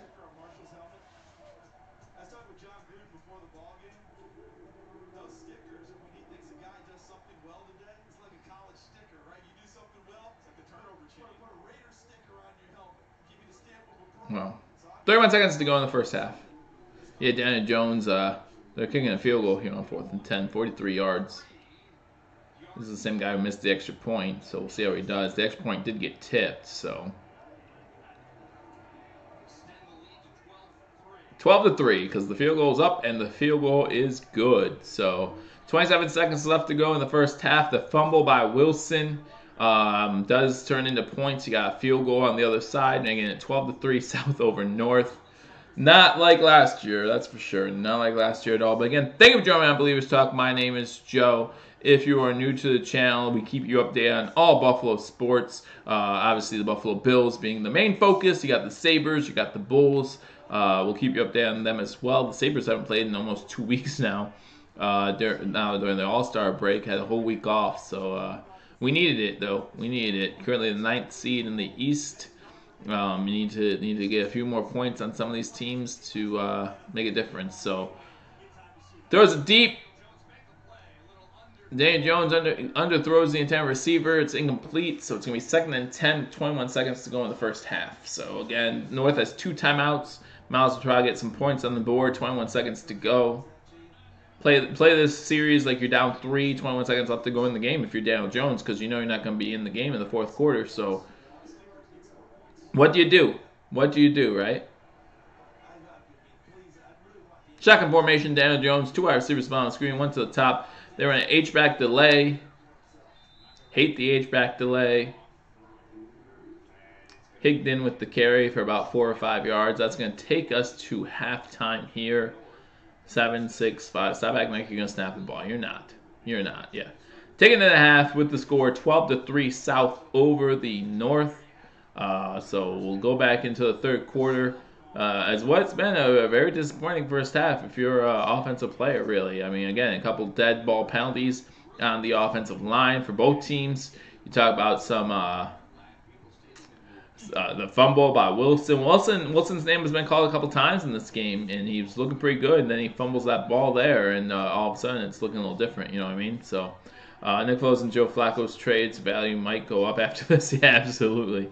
Absolutely. And I mean, none of the quarterbacks really playing well in this game so far. I mean, we'll go over some stats, but there's not much to go over, unfortunately. It's just has not been a good game for the offenses.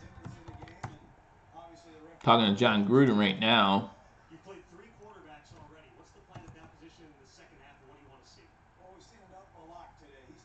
Lock's done, he said. Jones will play, and then Finley will take them home, they said. So Jones will probably play the 3rd quarter, and then Finley Jones will play the 4th. So just a lot more football going on. A lot of these players still haven't seen the field yet, so you want to make sure, like Tyree Jackson still has not seen the field. A lot of guys probably want to see him, quarterback from Buffalo University. We haven't seen much from Johnson, wide receiver from Buffalo. I've seen that he's been on the field, but no catches. So we'll see. We'll see what happens. But let's get you some stats from the Senior Bowl, if they let me. Oh, they have an official site. They have their own website. This website can't be reached. They don't. Again, guys, thank you for joining me on Believers Talk. My name is Joe. If you are new, you want to hit that subscribe button, keep you updated on all Buffalo news, Buffalo sports, Buffalo Bills, Buffalo Sabres, Buffalo Bulls. Buffalo Bandits play today too, so there's a couple things, some more things to look forward to. All right, this is showing us last year's stuff. Talking about how Josh Allen looked. Okay, we know Josh Allen looked good. Maybe I won't be able to give you Senior Bowl stats. I can give you Senior Bowl stats from last year's game. Woohoo! Yay!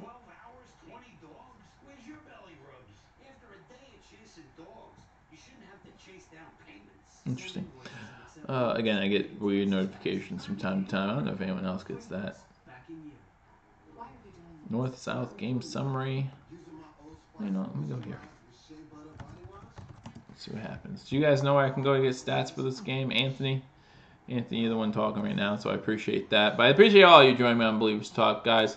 We can talk about a bunch of other things, too. Again, some names that have impressed me. I've been really impressed with the defense on both sides of the ball. In a 12-3 game, you don't find that too hard to believe, right? If you're looking at defensive tackle position, again, Bills need to look at defensive tackle to replace Kyle Williams. Is that somewhere we want to go? With the first draft pick or first round pick, number 9 overall, probably not. you probably still want to attack that offensive tackle position. But Dontavius Russell from Auburn has impressed me in this game. Defensive tackle for the South. But you look over at the North, they have the two that have really impressed me. You're talking about Kalen Saunders from Western Illinois. He's really been impressive to me. And then Greg Gaines from Washington. He's had a good game. So far, if you look at the list of who's been playing well and who hasn't, it's been more of who hasn't been playing well than who has. You look at Dexter Williams. Mixed reviews on Wilson, tight end. He was doing pretty good. Called his name a few times until that fumble on the last drive there for the South. Or was it for the North? I don't know. These teams confuse me. Confuse me. So John Gruden's handing out stickers, Oakland Raiders stickers, kind of like how they do in college sometimes. You get a sticker for a big play or something like that. Yeah, he's doing that. Caleb Wilson from UCLA is the one with the fumble, by the way. But yeah, he's doing that to the players. Yeah, Terrell Davis in at halftime talking about the game. Higdon is from Michigan, has 4 rushes, 13 yards. Armstead from Temple is 5 rushes, 35 yards. He's the one with the touchdown on the game. Doss with 2 receptions, 26 yards. Renfro from Clemson, 2 receptions, 35 yards. He's the one that had that weird reception that Greer threw like a duck up in the air, and he just went through and caught it. Greer, speaking of him, 4 for 8 for 61 yards. Locke from, he's in Locke's on there. All right. Jones is from Duke. So, but only 1 touchdown in the first half. So it's what, 12 to 3 in this game. It's been a boring first half. Again, nothing like last year. Do I live in PA? Yeah, I live in PA. Nothing like last year when they again the quarterbacks lit it up. Goes to talk to you about the difference in quarterback class between last year and this year. We saw Baker Mayfield come in after he was unable to practice the whole week. He came in, was able to practice the playbook while he was on the plane in, and he played a little bit. And talk about Josh Allen playing well last year, possibly leading to the Bills drafting him so high. I'm going to turn this down. You guys don't want to listen to commercials, do you? I don't want to listen to commercials, so we'll wait for the second half to start. Again, a few stat numbers. I do have Sunday Ticket, Anthony. Yeah, that's how I was able to give you all the Bills games this season through Sunday Ticket. So, and I look forward to doing that next season too. So don't think this past season was a fluke. You guys can join me again, even if you're able to watch the games. I appreciate that. But at the same time, they don't always give Bills games the best announcing crew. And other than Tony Romo and Jim Nantz, is there really a good announcing crew out there? I mean, Tony Romo is awesome. I don't care what y'all think. Tony Romo did a bang-up job during the AFC Championship game. Everyone talked about it, and he definitely proved his smarts. And, now people are talking about him possibly being an NFL head coach someday. That's insane. That's insane. But you know what? If you can make Maycock a GM or whatever he is for the Raiders, why not, right? Why not? So, but yeah. I think that you guys, even if you're watching the game, if you watch the game, it makes it better because we could talk Bills talk, and we could talk about the game together instead of listening to the announcers. I'm excited about the Bills next season. I hope you are too. Always fun. Let's say we trade for Antonio Brown. What if Antonio Brown's our number 1 wide receiver? I'm not saying he's going to be, but what if he is? And I know a lot of you might not like that. I'm still up in the air about it, but if he's on the team, we gotta support him, right? And we will. And I think having and that's the great thing about Antonio Brown's talent. From a talent standpoint, having Antonio Brown on our team would put us at the upper echelon as far as receivers around the league go, right? That's all it would take. They're showing some highlights from the Senior Bowl. Again, not much though. There's not much as far as highlights in this game.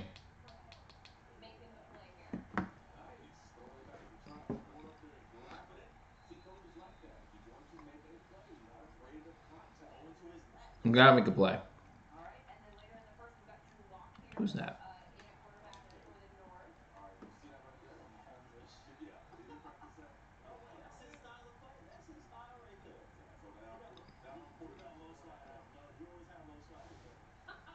Is that Wilson with that? Who got the underhand pass earlier?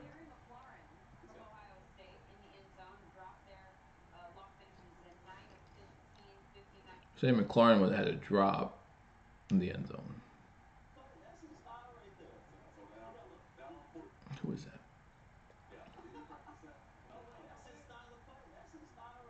Just showing that underhand play from earlier in the game, and I'm trying to see.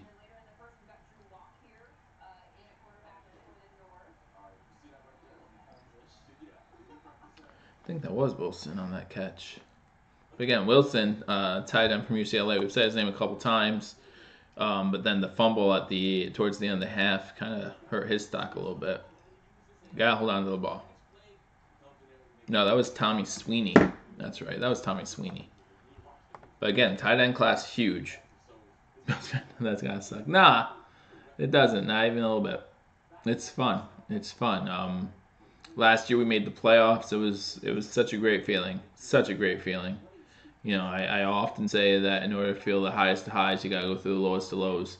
Right now, I think a lot of Patriots fans, especially if you're under the age of 20, don't appreciate the Super Bowls. They just don't, and it's hard to. Like, you're used to winning, you're just used to it. So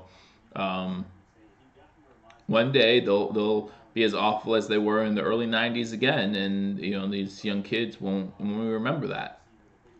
Won't even know what that feels like. So feel bad for them. I mean, and I'm partially serious. I'm partially not, though. Like, I never would feel bad for a person who is a fan of a team who has, 84 Super Bowls. No, it just feels that way? Okay. I forget. But you know, I mean, good for the Patriots, and unfortunately for the Bills, Dolphins, and Jets, well, we've played in that division for the past 20 years, so we see what happens. See what happens, you know. I mean, I saw a stat the other day. In the past 20 years, the only other quarterback to win that division other than Tom Brady is Chad Pennington. Chad Pennington in 2007, the year that Brady got hurt towards ACL in Week 1. Oh yeah, and then the Patriots still went 11-5 that season, but missed the playoffs somehow. We have teams finishing 7-9, like the Seahawks, winning their division and making this is the Seahawks a few years ago, of course, and making the playoffs. But then you have teams like the 11-5 Patriots with was that Matt Castle as their quarterback, missing the playoffs. That makes me laugh. Makes me laugh. But that same 7-9 Seahawks team did beat the Saints because Marshawn Lynch just trucked everybody. So what can you do? Excuse me. So now they're doing Super Bowl coverage, of course. Who you guys have winning the Super Bowl? Rams? Patriots? I gotta go Patriots, guys. Gotta go Patriots. You know, I listened to sports radio, I think it was 2 or 3 weeks ago, and since 2013, either Alabama or the Patriots have won their respective championships. So the years the Patriots have not won the Super Bowl, Alabama's won the national championship. The years that the Patriots have won the Super Bowl, Alabama has not won the national championship game. So I found that to be very amusing. And of course, this year, why is this?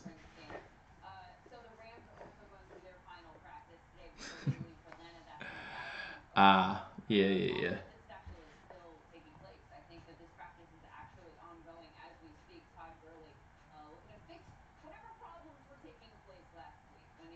Yeah, I'm probably gonna show that. Probably not. It offers it too, but no need for that. Taking us back to the second half after the commercial break. But yeah, who you guys got in the Super Bowl? Patriots? Rams? Is Gurley gonna play? Is Gurley gonna play well? Or will Brady just be Tom Brady? I mean, I figure the Rams are gonna be up by 10 in the fourth quarter. Some point, it's gonna look bleak for the Patriots, and they won't be able to do it. And then TB12 will bring him back again and again and again and again and again and again and again and again. I mean, I found it hilarious that the betting odds were originally Rams by a point. Now they're, of course, on the Patriots side because everyone's betting the Patriots, because you should bet the Patriots, because why wouldn't you bet the Patriots? Why would you not bet the Patriots? But again, guys, the Patriots are the first team ever after losing a Super Bowl. Well, first team ever. First team since the Buffalo Bills in the 90s to lose the Super Bowl and then go back to the Super Bowl the following year. So it's not It's not something that can be done often, and it's something that should be appreciated. A dynasty, I know it's New England. I know we hate them, and I know we hate looking up at them year after year. But you need to be able to appreciate a dynasty like this. I mean, I know they cheated, but for some of them, but at the same time, there are a couple that we can't find that they cheated at all. And, we talk about Deflategate. Well, didn't they beat the Colts that year like 45-10 or something crazy in the AFC Championship game? Like, wasn't it something ridiculous? You think that was all because of deflated balls? I doubt it. They were just the better team because they've always been the better team. And I hate saying it too, but I know people who are going to boycott the Super Bowl. Why would you boycott the Super Bowl because the Patriots are back in it? I mean, I had this debate yesterday because the few people I've heard of that are going to do it are Eagles fans, and that's probably because I'm from Pennsylvania. I'm sure there's more, but what's the NFL doing in Buffalo anyway? Well, I mean, in fairness, they're in Cleveland too. Cleveland gets a good bit of snow.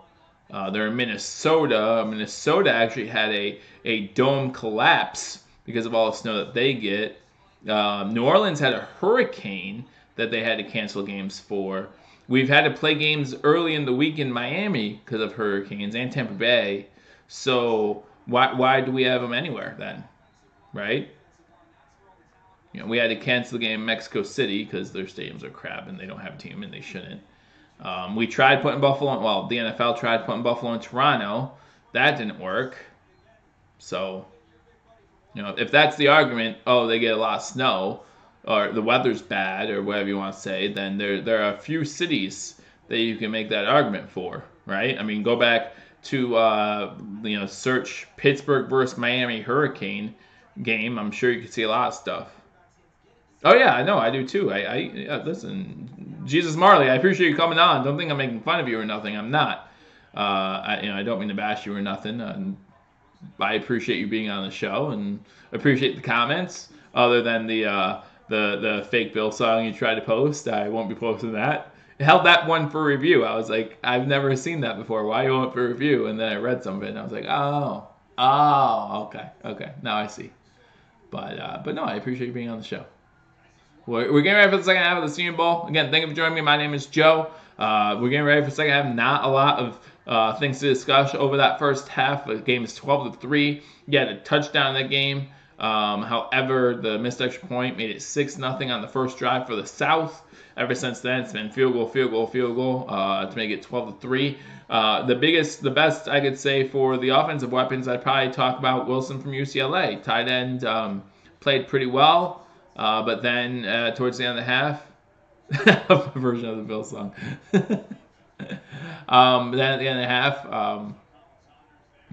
he had that fumble. So even the best offensive players so far, probably been offensive linemen, but even the best of them just have not looked that great in this game.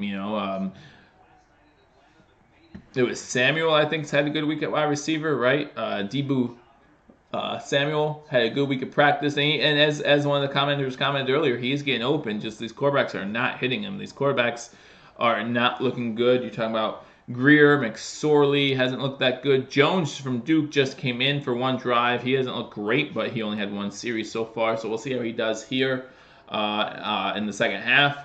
Haven't seen Tyree Jackson yet. We'll look forward to that from the University of Buffalo. Hopefully he gets to play in the second half. We'll talk about him. Haven't seen Johnson catch a ball yet, wide receiver from Buffalo. He hasn't caught anything. So not too much going on offense. Isabel, the wide receiver, has had a few nice catches.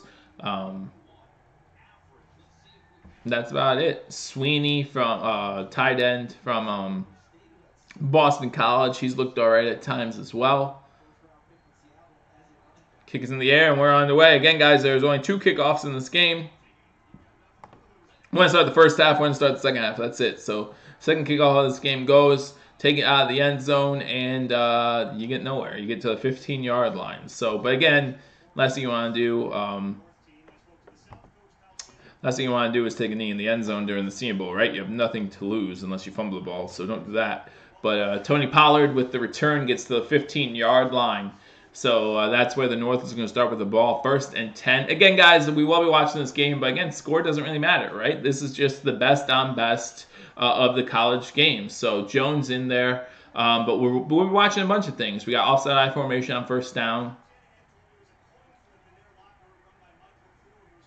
Looks like the fullback came out for a pass. Fullback with a completion. 11-yard catch for a first down. That's Alec Ingold, who had the big block. Fullback from Wisconsin. Again, I love Patrick DeMarco. But if you get a good young fullback, that could say a lot about your team in the future here. So now look at another 1st and 10, 14.5 minutes to go in the third quarter. 12-3 South over North. Handoff here to Pollard. Pollard cuts back. Nice little run here for about 15 yards. Tony Pollard, run back from Memphis, able to find a little hole, find a little seam, get a nice little cut.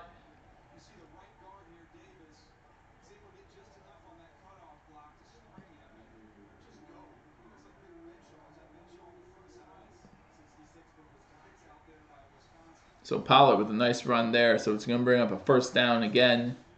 Full wide receiver, single back set, and that is Pollard back there. Fake handoff. Nice block coming across by 48. Nice catch. Myers with the catch.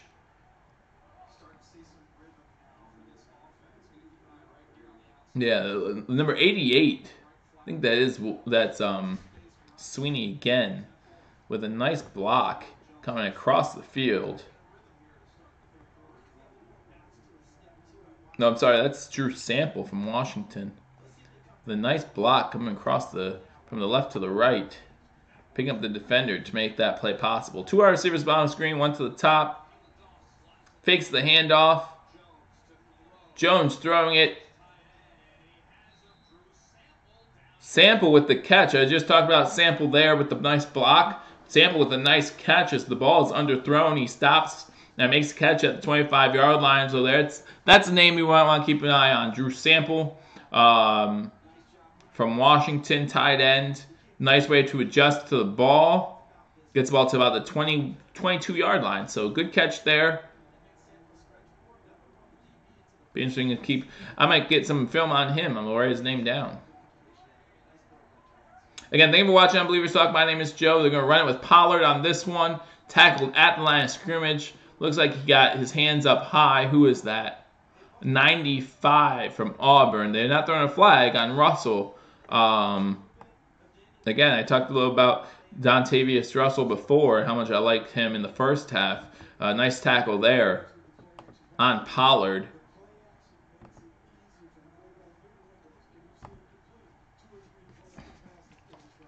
Two wide receivers at the top of the screen, 2 to the bottom. Pollard in the backfield, lone set back. Fake handoff.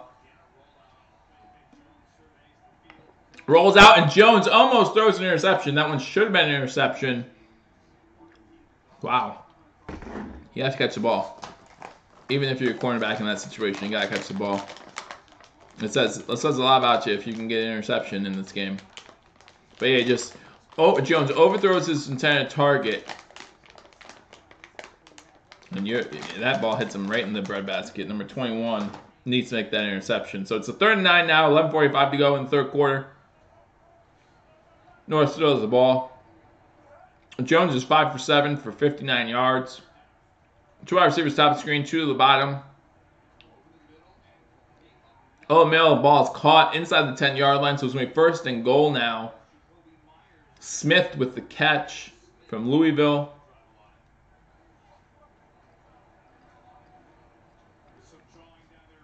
Less than 11.5 to go.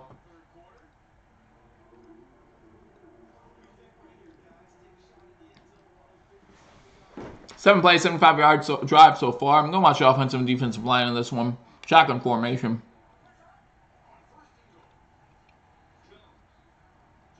Jones pump fakes.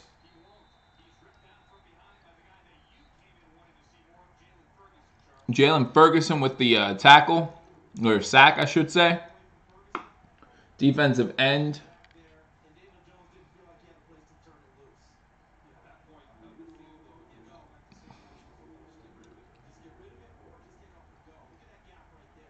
Oh. Yeah, Ferguson gets in there, gets a sack. More of a coverage sack, if you ask me. Two wide receivers behind the screen. Second and goal from the 11 now. Fake handoff to Pollard.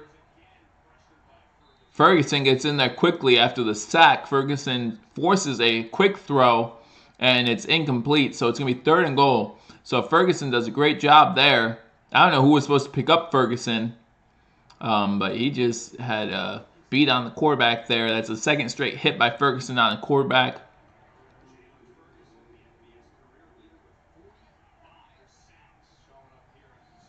FBS career leader, Ferguson, with 45 sacks in his career. Wow.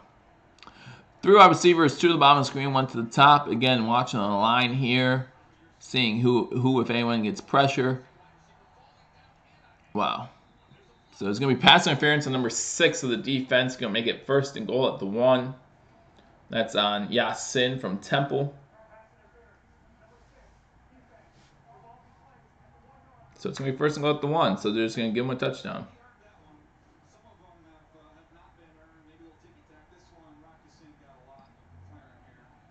McLaren was the intended receiver. Still got both hands on the ball. I wonder if he could have came down with it anyway. But it's going to be first down at the 1 yard line. So let's see if the offensive line can get pushed here. Fakes down for Pollard, and Jones takes it in.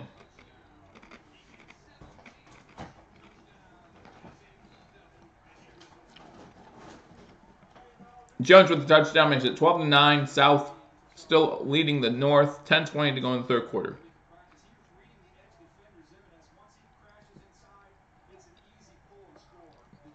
I don't know what play you're talking about. Kenneth Osborne Ball. I'm gonna fast forward it here. No, I'm sorry, rewind it. And go back a little bit, and we'll see which play you're talking about.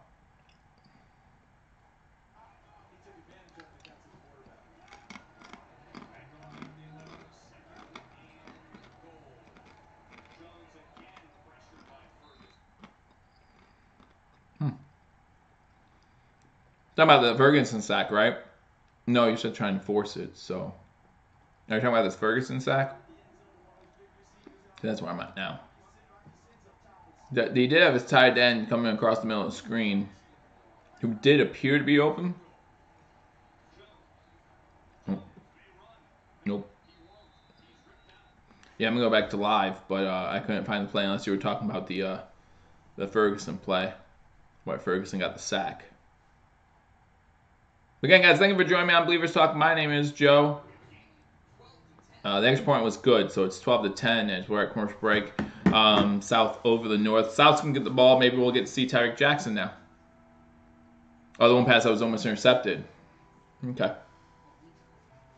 Yeah, I don't know. I mean, obviously, as I said earlier, Jones is probably the best quarterback out of this draft, but none of them are looking that impressive to me. Jones does get the QB sneak for a touchdown there, but that's set up on a pass interference call. Excuse me. So we'll see what happens. But we'll see if we can see Tyreek Jackson now. South getting the ball. Both Buffalo players, Jackson and Johnson, on the south side, which makes sense because Buffalo is very south. Yeah, that's one thing you can say about Buffalo. It's in the southern end. I don't get how they make these teams, but hey, does it really matter? No. Not at all. Not at all. So again, 12-10 currently. Another good drive, I thought, for Dontavius Russell. Defensive tackle from Auburn. Someone who I've really been keeping an eye on this game. Again, I seem to be drawing my attention to the defensive tackles, or they're forcing me to draw my attention to them. I'm not sure.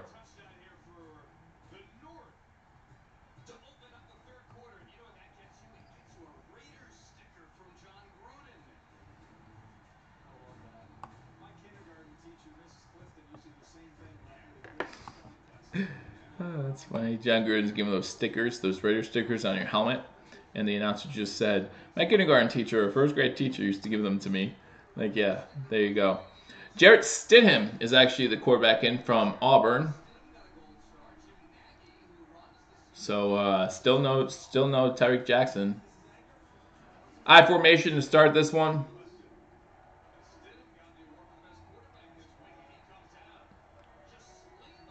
Johnson with the catch. So first catch by Johnson over the middle.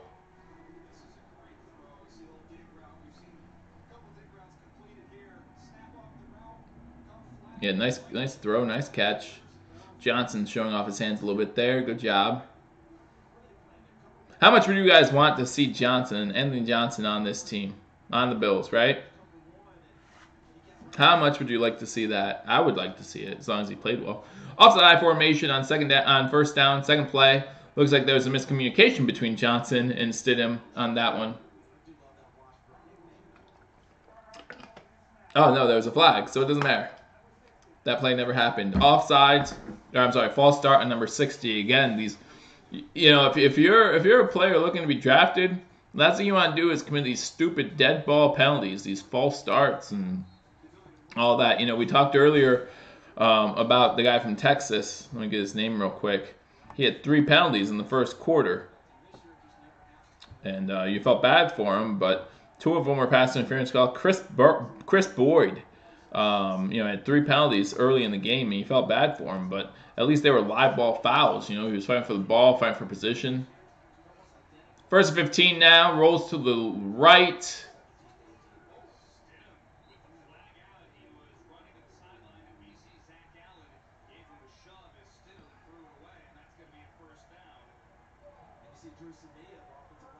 They're calling roughing the passer here. Again, that's one of those penalties you just don't want to get. Scouts are looking at this game, watching this. Wow. No. That's Zach Allen with the penalty from Boston College. Second team All-ACC in 2018, but that's just a stupid penalty when you're looking to be drafted, when you're trying to help yourself. You're not helping yourself with that kind of... no, it's not over. How's Debo playing? He's getting open. Unfortunately, the quarterbacks aren't playing well, unable to give him the ball. But thanks for joining me on Believers Talk again. Welcome if you're new. My name is Joe, keeping you up to date on all Buffalo sports news. Quick pass from the snap, incomplete from Stidham. There is another flag. Guys, you got to be kidding me here. Ballantyne, thank you for the subscription. I appreciate it. Ballantyne with the pass interference call. They need to stop. Even the announcers are talking like, guys, this isn't... Like, this isn't a time for the referees to shine. You know what I mean? Like, who cares? Ballantyne, it's a quick pass, right? So the wide receiver runs a cut in. The corner, Ballantyne, gets his hand on his shoulder as he brings his other hand in. So it's like this hand on the shoulder, he knocks the ball away, and they call it pass interference. Like, you don't want I formation, by the way. You don't want ticky-tack penalties in a game like this. Good pocket. Good pocket. Pocket collapsing.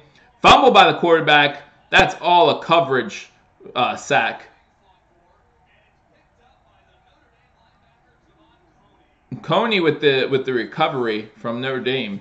But that's all a coverage sack and strip fumble, because good job by not giving up on the play by number 90. But, man, he had a nice, clean pocket for some time there. And he has to move up in the pocket, and then, number 90,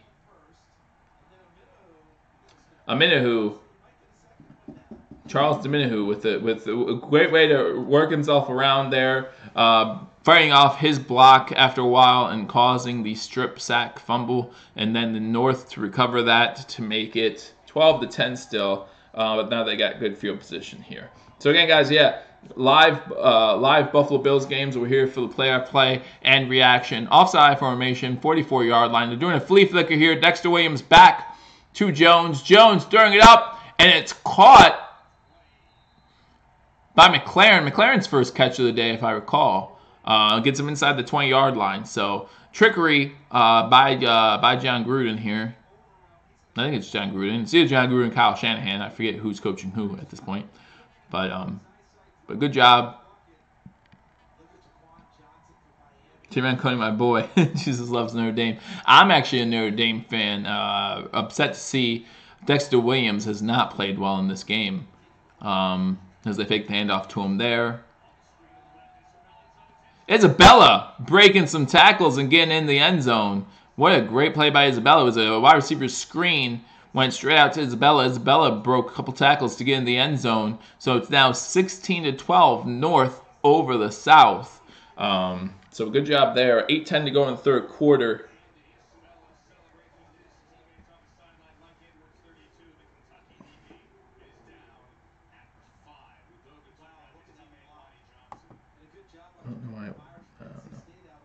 Yeah, great catching coverage.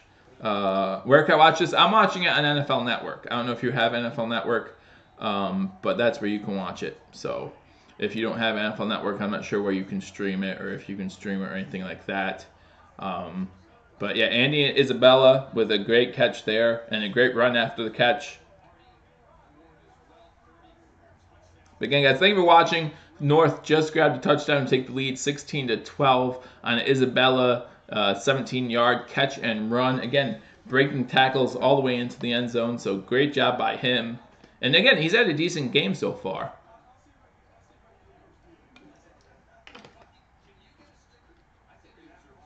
How do you get NFL Network? Well, you have to talk to your cable provider.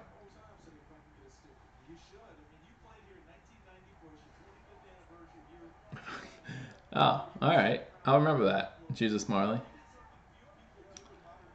I'll remember that. I love you already. Welcome to Believers Talk. Thanks for joining, man. I love you no matter who you are. That's great. I'm glad that you love the Irish. I love the Irish.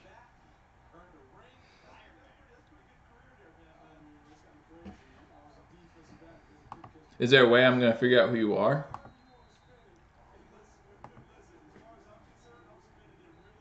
Are you Jerome Bettis? Are you Joe Montana?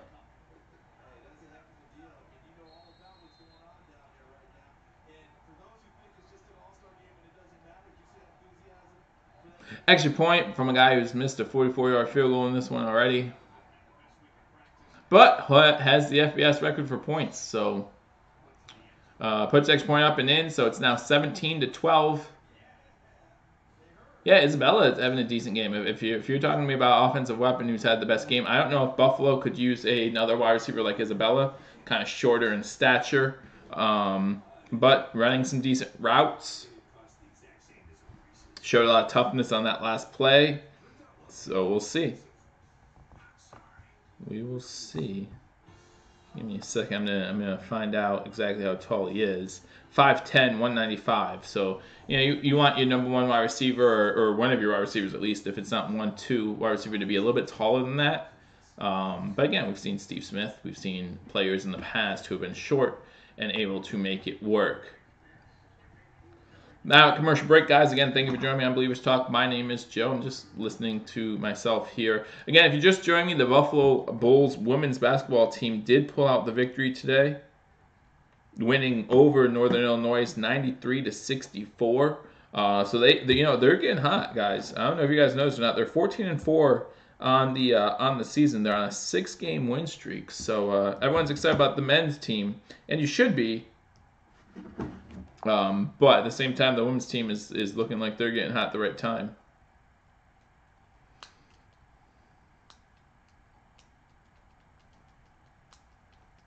Respond to a text, because everyone seems to text me the moment I go live. It's not like they can text me the 20 hours a day I'm not live. They have to text me the 2 to 3 hours a day I'm live. So, and if you know me, you know I cannot text and talk at the same time. I can barely watch TV and talk at the same time. So.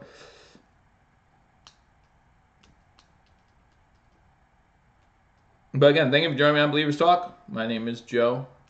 Keep you updated on all Buffalo sports as we get ready to hopefully soon see Tyree Jackson. And we did see Johnson with the reception in this half. It was the first Johnson reception of the game. So my real name is Jesus Marley. I am the Lamb of God.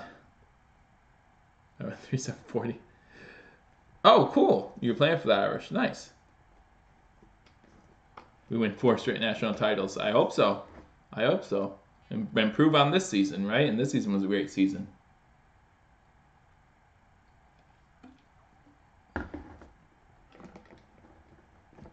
Well, best of luck, man. I'll be watching you then. I will be watching you. I watch the Buffalo Bulls, of course. But Notre Dame and the Buffalo Bulls normally don't play each other, so I can cheer for both. And I don't think the Buffalo Bulls going undefeated would help them in any way, shape, or form get into the college championship. So, we see what happened when UCF went undefeated, and they have a tougher schedule than the Bulls would. So, but yeah.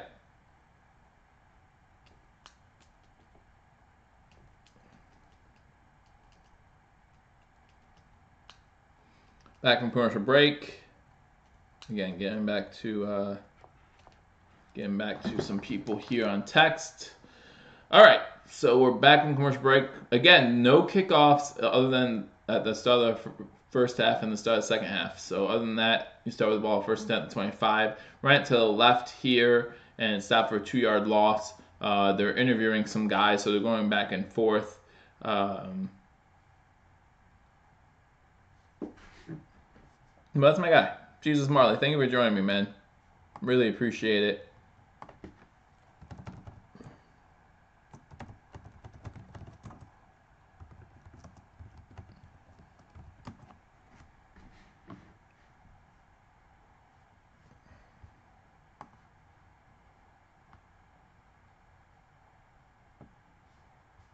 Pass completed on second down, but again, they keep going back and forth between this interview.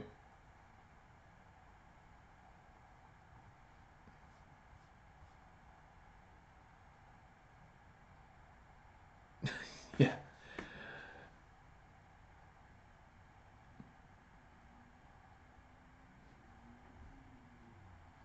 Well, I appreciate it, Jesus Marley. Thanks a lot. Is that like the TV show, right? God friended me or something like that. 3rd and 4, 6:55 to go in the third quarter. 17-12 North over the South. South has the ball. I formation. I'll see you in the Senior Bowl at some point, right? All right, looks like it's a 4-yard loss, 3-yard loss. Stidham passed it to the tight end, so it's gonna be 4th down, and bring out the punting unit.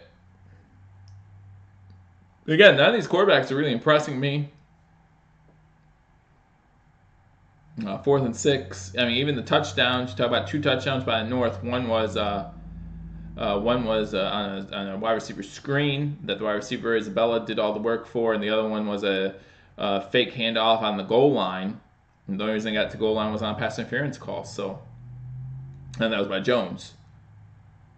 Punt caught at the 25, running down the sideline. Boy, he's shoved out of bounds. That's number 11 for the South.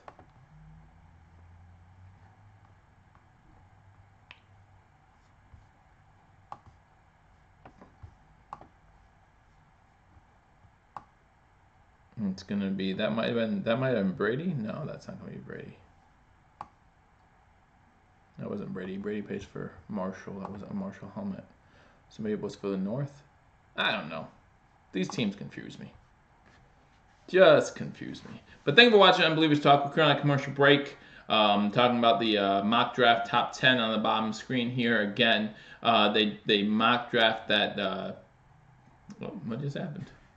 As I say that, my TV goes nuts. But they mock draft the Buffalo Bills getting the offensive lineman from Florida. I'll tell you his name in a second here as soon as I pull it up, since it got taken away from me. Juwan Taylor, offensive tackle from Florida. That's who we're currently mocked, projected to get. So let me know what you guys think about that. The current projection on NFL Network. I am personally a fan of Cody Ford. We've talked about that early in the stream. Cody Ford, to me, is probably the best offensive tackle in this draft. And if he's available at 9, I would love that. And then we should definitely pick him up. If that's not the case, if we're not looking at offensive tackle, then we should trade back and see what we can do. See if we can get some extra draft picks. I fantasize about the Oakland Raiders wanting a player at number 9 and trading us their 22nd and 24th pick to move up to 9. That'd be great. That'd be like best case scenario for me. But as I keep telling people, there's very little that, like last year, we knew we had to get a quarterback in the first round, right? We knew it. If we didn't get a quarterback in the first round last year, there would have been a lynch mob after Brandon Beane and Sean McDermott, right? This year, not so much. This year, there's a lot of different ways the Bills can go in the first round. A lot of different ways the Bills can go. And you know, I think all of them are viable options. I mean, if we get a wide receiver, I don't know if there's a wide receiver good enough to be a top 10 wide receiver, but if we went that route, hopefully I turn out to be wrong. It's happened before, once or twice, so we'll see. But again, appreciate all the new subscribers. If you haven't hit that like button, I haven't said anything about the like button in a little while. Hit that like button, hit that thumbs up, guys. Helps me out a lot, helps this channel out, so thanks again. Offside I formation for the North on this first down play. Fake handoff to a fullback in a pitch. Is that Williams? Is that Dexter Williams? Yep, Dexter Williams with the carry, gets about 3-4 yards. Again, Dexter Williams not with the best day so far. Has 2 drop passes, one of which looked like it could have been a fumble, but they ruled it incomplete. So a 3-yard gain by Dexter Williams there. Didn't get a lot of playing time in Notre Dame, or at Notre Dame, I should say. But good rundown by Johnson. They're talking about him. I can turn it up so we can all try to hear it a little bit better. 2nd and 7 now, 5.5 to go in the third quarter. Fake handoff to Williams. Good pocket again. Doss with another good catch. Doss has looked decent in this game. I think that's his 3rd or 4th catch in this one. If you're looking at wide receivers for the Buffalo Bills, you know, I personally think we want a taller guy. Number 89 again, is that Sweeney again, does a good job blocking. I'm really impressed with Sweeney in this game as far as his skills blocking, and he did have that one nice catch down the field. Ryan Finley is the quarterback in for the North. Offset I formation, 2 wide receivers, 1 to the top, 1 to the bottom. Fake handoff to Williams again. And now he's going to scramble. He's going to scramble to the left. Gets the first down. Gets inside South territory and gets down. So good job. Good job by the offensive line. Sharping looked good there.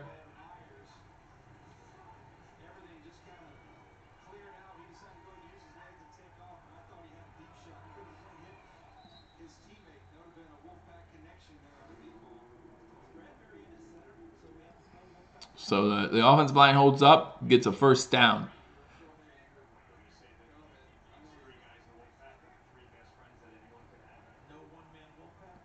I'll keep your name, my man. I appreciate you stopping by. Single back set. Dexter Williams gets nowhere.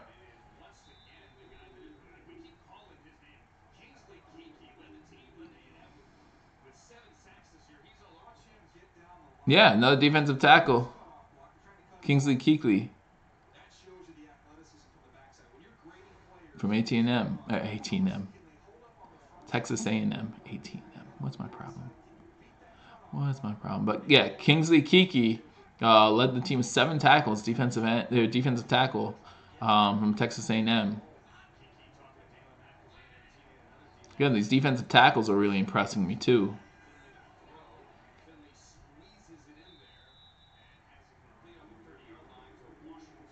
Sample, yeah, Drew Sample having a decent game too. Again, but these tight ends, you know, a lot of tight ends coming out in this draft class. You gotta watch those guys. Sample's having a decent day now. In the second half, he's come on.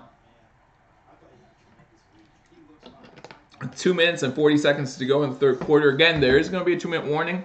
Each quarter treated like the end of a half. And whoever has the ball at the end of the third quarter, the other team will get the ball to start the fourth. So if you have the ball late in the quarter, you want to try to score quickly.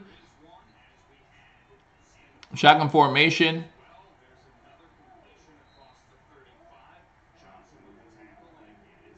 Another completion to Sample.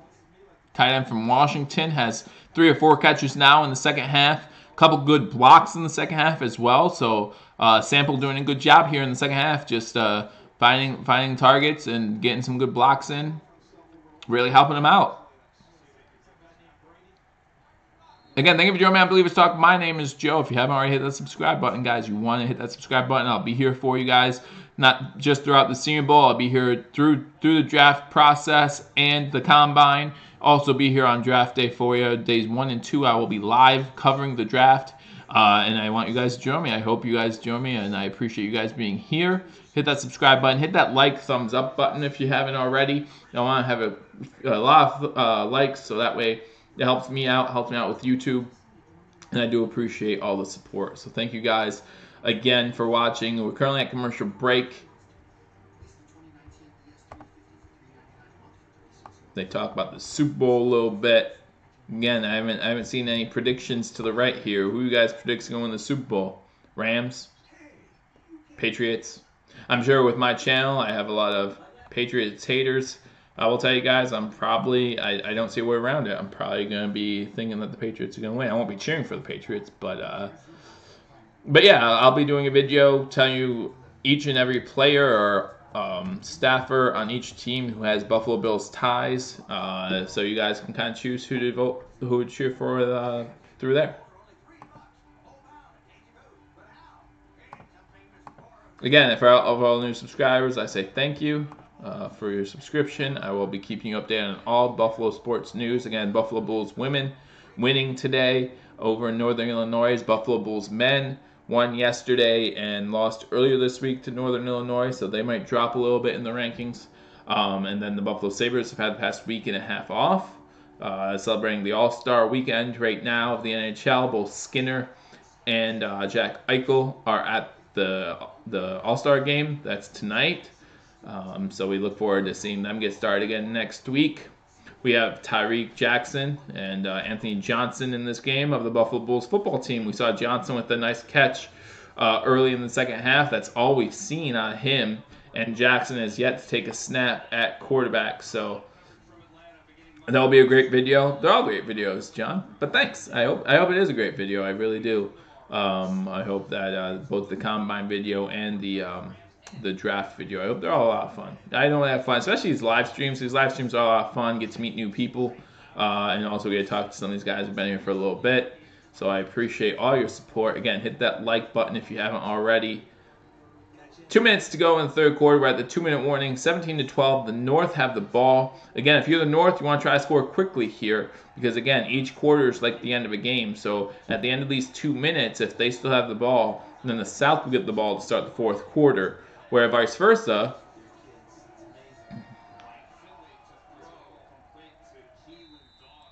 complete to Doss on the sideline. So that's another catch for Doss. I think he has 5 now in the game.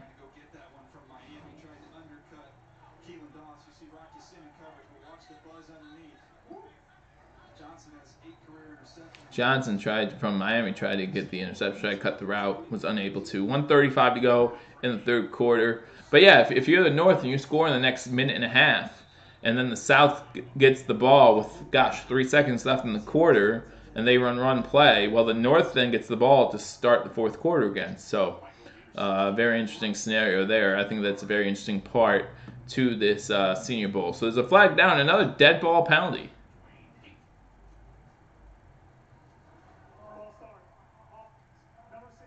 63, Dieter, false start.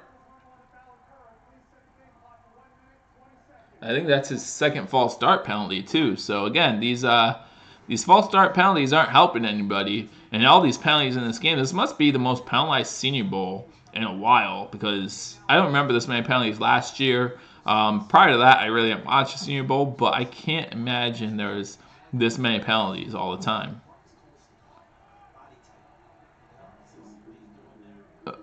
Tried to hit the running back coming out of the backfield, was a little long for him, so it's going to be a 3rd and 7, minute 10 to go in the third quarter. Again, thank you for joining me on Believers Talk. They're not talking about Keelan Doss, 4 receptions, 55 yards in this game from UC Davis. Very interesting to see how he does in the Combine. That's the name that I'm going to circle and keep an eye on as a potential receiver for the Buffalo Bills. I mean, again, these are the players that the Bills will be choosing to draft from, so we have to watch a lot of what they do. Scrambles to the right, is able to find Doss. Is that Doss? No, Isabella, and he's the one who had that touchdown earlier. It's hard to see the helmets anymore because now they have those stupid Oakland Raiders stickers on their helmets that are covering up the names of the teams that they play for. So I have no idea who's who, but Isabella with the catch, not saying I would have anyhow, but Isabella with the catch gets the first down. Isabella and Doss both having pretty good days now. 9-play drive, 63 yards, 5 minutes. Minute 2 left to go in the third quarter. Again, they want to try to score and leave time on the clock for the South to get the ball, so they can get the ball to start the fourth quarter. Shotgun formation. Going into the end zone, incomplete. Myers was the intended target. Incomplete pass.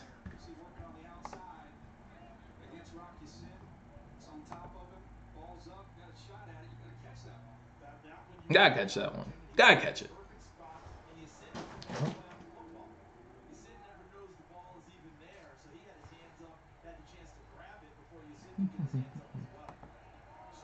Again, guys, if you are new, thank you for joining me. Thank you for subscribing. They have done a lot of videos recently talking about free agency, the positions need for the Buffalo Bills. Shotgun formation, 3 wide receivers. Throws it. The ball is deflected in the air and incomplete. Falls to the ground. Luckily, could have been dangerous there. Could have been dangerous. So, but yeah, if you want to look at those videos of the current free agent list, who's a free agent, and you know, are there players there that the Bills would be interested in? There are a few. There are a few that I named that the Bills would be interested in, especially at that defensive tackle position, right? I mean, the defensive tackle, you're talking about the offensive line position. You're going to have to get some offensive linemen during the through free agency. So, and I will be live during free agency when we do pick up, when we sign them. So you want to hit that subscribe button if you haven't already. Quick pass out to the running back. He's about a yard shy of the first down, so it's going to bring up a 3rd and 1 or 4th and 1. They're going to use their timeout here with 33 seconds to go.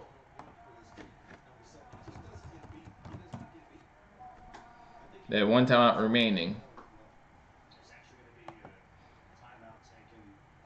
South. 4th and 3 for the North.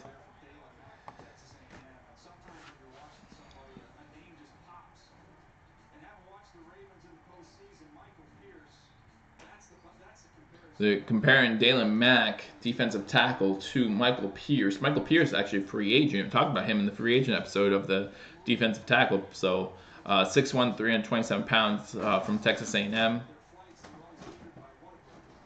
So, you know, Michael Pierce might be a guy that we look at.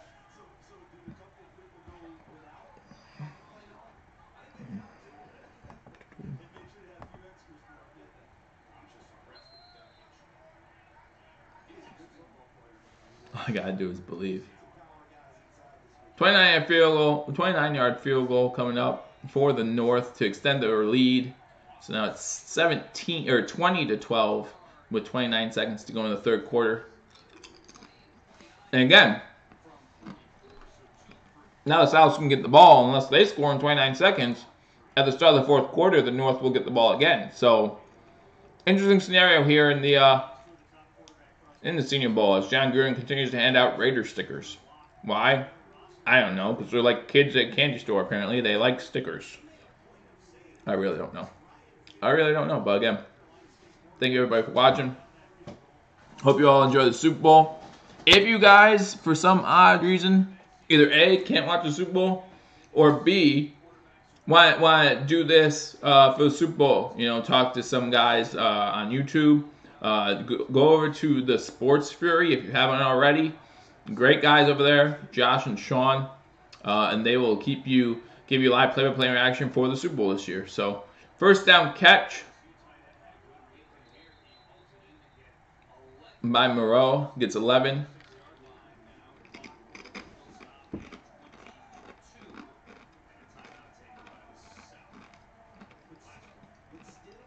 South takes their 2nd time out, 22 seconds to go in the 3rd quarter. They might try to score before the quarter's over. Who knows? And what do you have to lose, right? I mean, unless it's a pick 6, what do you have to lose? And even there, I don't know if you're getting money for this game, right? So, other than rising your draft stock, I don't think you're getting money for it. So, throw a pick 6. Whatever. Worst things in the world have happened. Again, none of these quarterbacks have impressed me anyhow.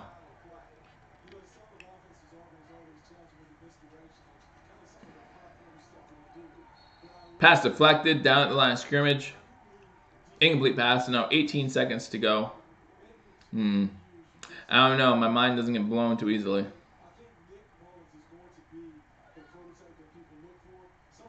Not too easily.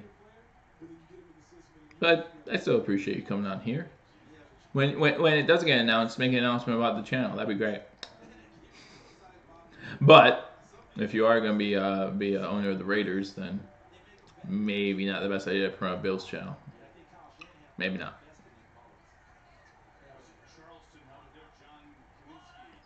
Second formation. Fumble.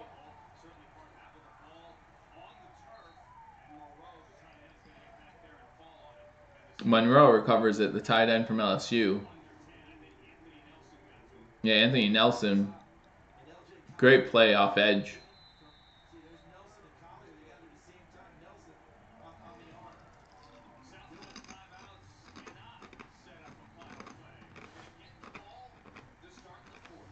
And third quarter. North up 20-12. North will get the ball. Start the fourth quarter. Again, as far as offense, like none of the wide receivers are really impressing me enough that I would say I want the Bills to get them. Isabella has had a couple really good plays, especially that touchdown was nice. But again, you look at their size and you wonder if that's the type of guy that the Buffalo Bills want to get on their team, or if they want to get a little bit of a tall guy. We have a lot of short guys on our team at wide receiver already. So you wonder what the Bills are looking for at wide receiver. You know, I really wanted to see more of Tyree Brady in this game. Really haven't seen too much from him, so that's been a little disappointing. Want to see what he had to offer.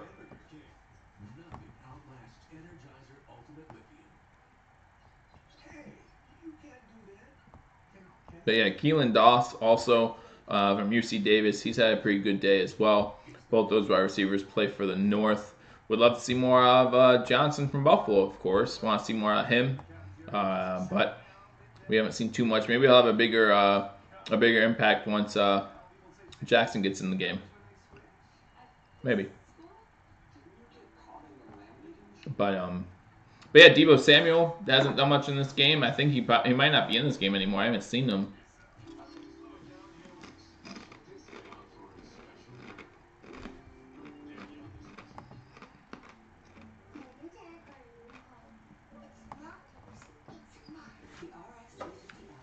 You have for the fourth quarter here in the Senior Bowl.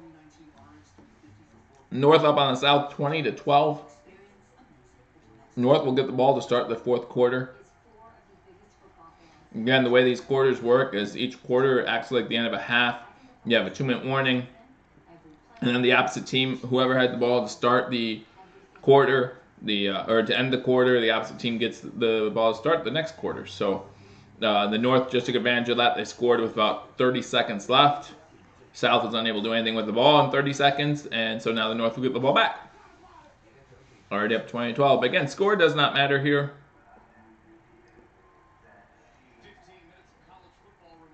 I didn't say I don't believe. I never said that.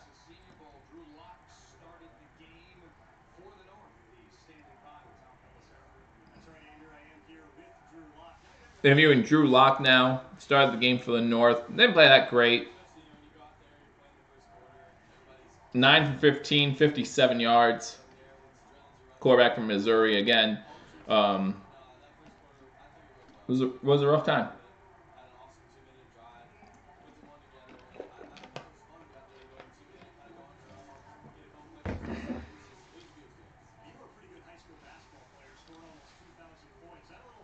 Yeah, no, I agree with you. He's played well, and we do need help at right tackle. So, but yeah, again at 9, just wouldn't be worth it at that value.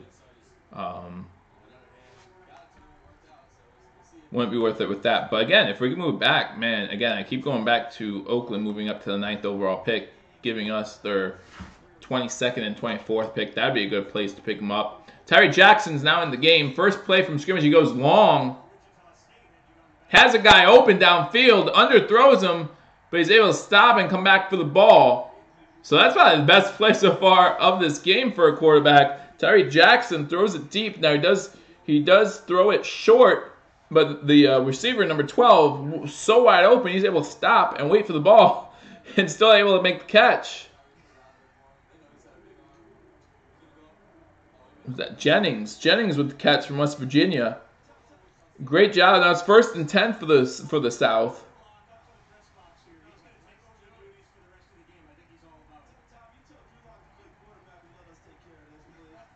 Single back set.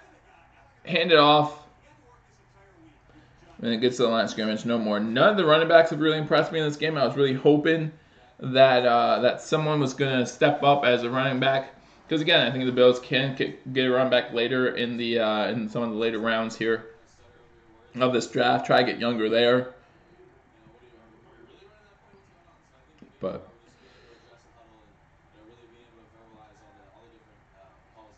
the fantasy tree of Buffalo never happens.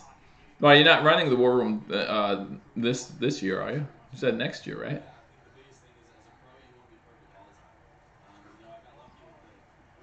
Delayed handoff, and again it gets nowhere.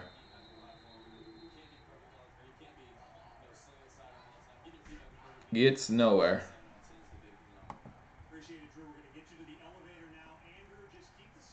Well.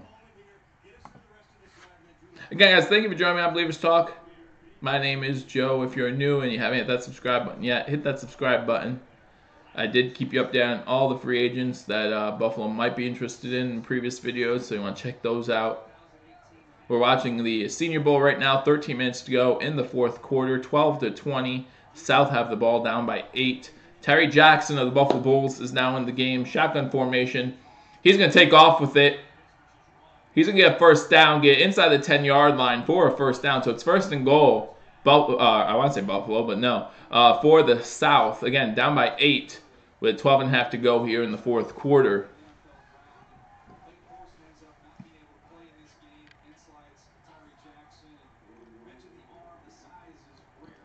You know, Tyree Jackson can really benefit from this game. I mean, you know, talk about a guy who just declared for the draft not too long ago. A lot of people weren't sure if he was or wasn't. And, you know, he has a big arm, but his accuracy sometimes struggles. Quick pass to wide receiver, touchdown! Wow. Jackson to Jennings again, touchdown, and Jackson with a good drive there makes it 20-18. South down by 2. I doubt they'll go for 2 here. You know, you don't want to. I don't even know if they would have overtime. I think they would end in a tie actually, but. A gun to Jennings. Jennings catches the ball into the end zone. So, good drive by Tyree Jackson. Good job by Jennings. 2 catches on that drive.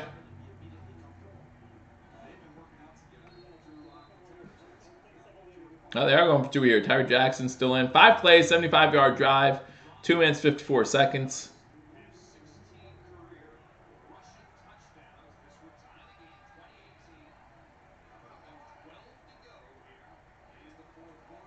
Handoff to the running back to his left. Still nothing. Nothing by the running backs in this game.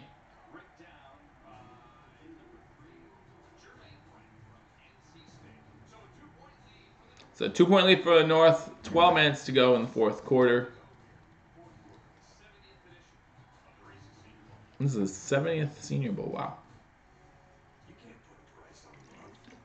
But again, guys, if you've been waiting for Tyree Jackson,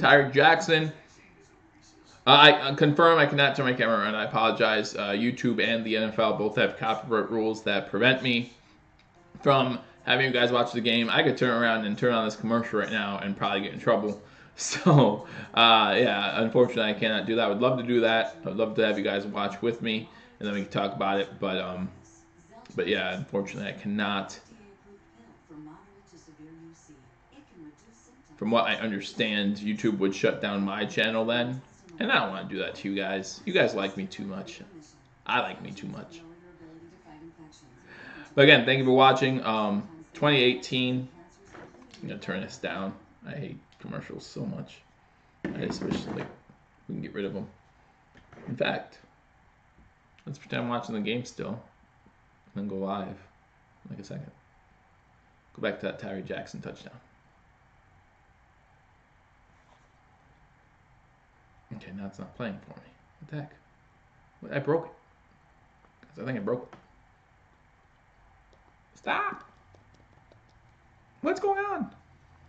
Look what I did. Look what I did. I broke stuff. Nah.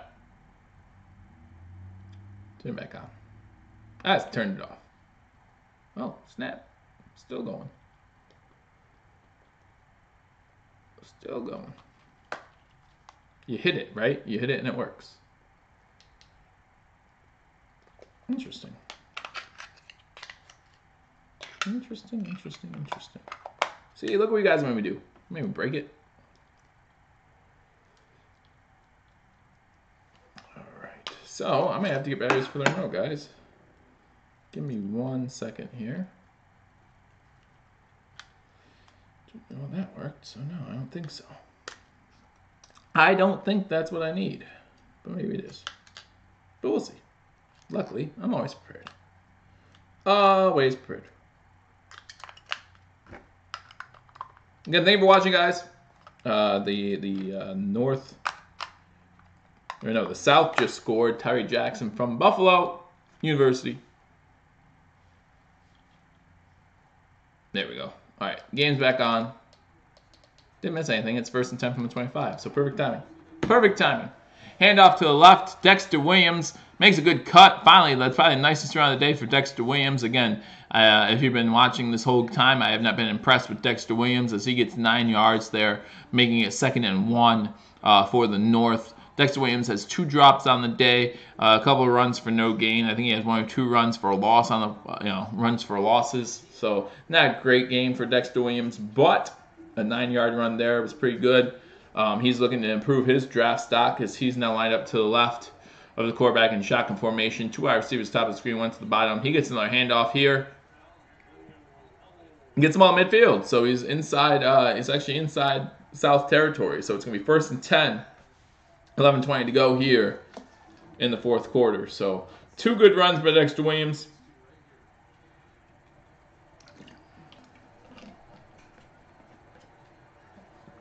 Who's number 75 there? Lindstrom with a great job getting to the 2nd level there. That's somebody we want to keep an eye on too. We've called his name a couple times today. Williams with another carry. Gets 4. Yeah, you're talking about Chris Lindstrom, offensive guard from Boston College, 6'4", 310 pounds. He did a great job on a double team block there on that run by Williams, and then does a great job getting to the 2nd level to make a block downfield as well. So that's someone that, if that's his MO, if he keeps doing that, then that's something that will help him out come draft day as well. Some of the Buffalo Bills might want to look at help out that run game, as Shady McCoy had one of his worst seasons as a pro this past year in 2018. Only having 3 rushing touchdowns. Didn't even rush for over 1,000 yards. I think he actually only rushed for like 500 yards, if that. So another run here, this time by... That's not Williams there. Not sure who that was, but it wasn't Williams there. Run back from Memphis. So it's going to be Tony Pollard. We've called his name a couple times.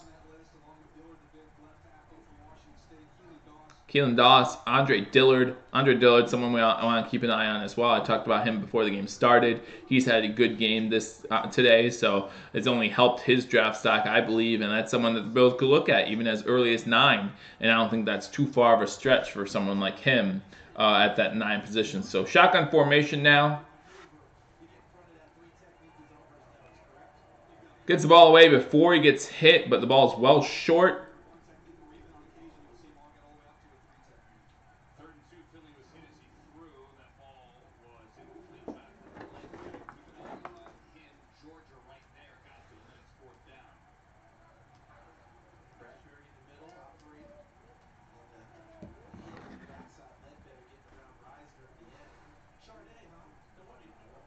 Yeah, Reisner actually got pushed back into the quarterback that time, but overall has had a good game.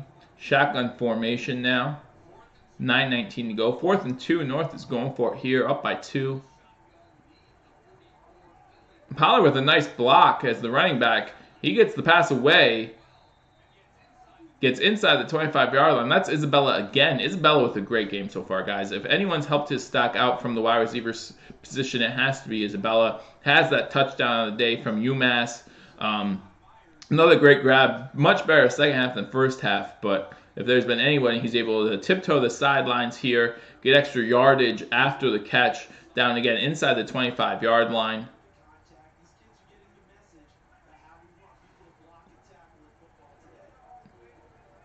Good block by number 11 wide receiver. Offset I formation. They do a little trickery to a reverse to the running back, or to the wide receiver. And that's McLaren from Ohio State getting pulled down inside the 5-yard line. So that's going to be another first down for McLaren. Called his name a couple more times in the second half. You see a little bit more from this offense in the second half than he did in the first half. Decent quarterback play. Tyree Jackson came in and had a bomb his first play completed. So we'll see him when the South gets the ball again. First and goal from inside the 5. Shotgun formation again. Williams joining in the backfield to the quarterback's right. Williams gets the ball, cuts it back, and gets in the end zone.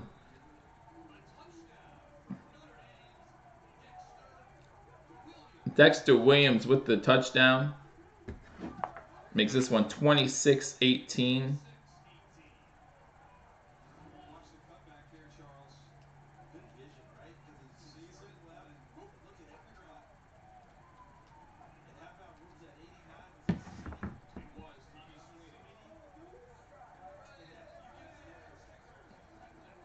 He gets a Raider sticker, of course.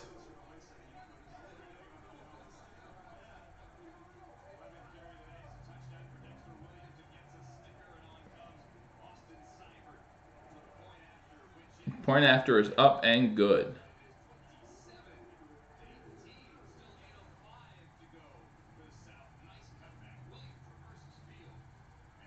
So 27-18, 8:05 to go in the game. We'll get to see Tyree Jackson next.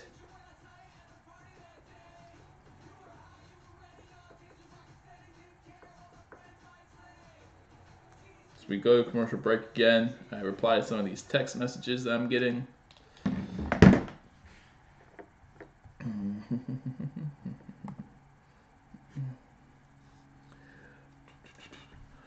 Again, showing the Super Bowl. So some interesting facts about the Super Bowl. So this is, if the Rams win the Super Bowl, then McVay becomes the youngest head coach to win the Super Bowl. If the Patriots win the Super Bowl, then Belichick becomes the oldest head coach to win the Super Bowl. So that's a little fun fact for you about the Super Bowl coming up this Sunday, or I guess next Sunday. Today's still Saturday, but next Sunday, February 3rd, from Atlanta, Georgia. So look forward to that game. Again, I know a couple people who say they're boycotting it. I don't know why you would boycott the Super Bowl. Just because you get sick of seeing one team in there. I don't think that's a good enough reason to avoid probably the biggest game of the year, right? I mean, not probably. It is the biggest game of the year. I always get a little emotional around Super Bowl time just because I know that it's a fun game. I know, we all enjoy the Super Bowl. I'm going to enjoy watching Maroon 5 at halftime, all that kind of good stuff. But it is also the last football game of the season, so that's a little depressing. Pro Bowl is tomorrow again.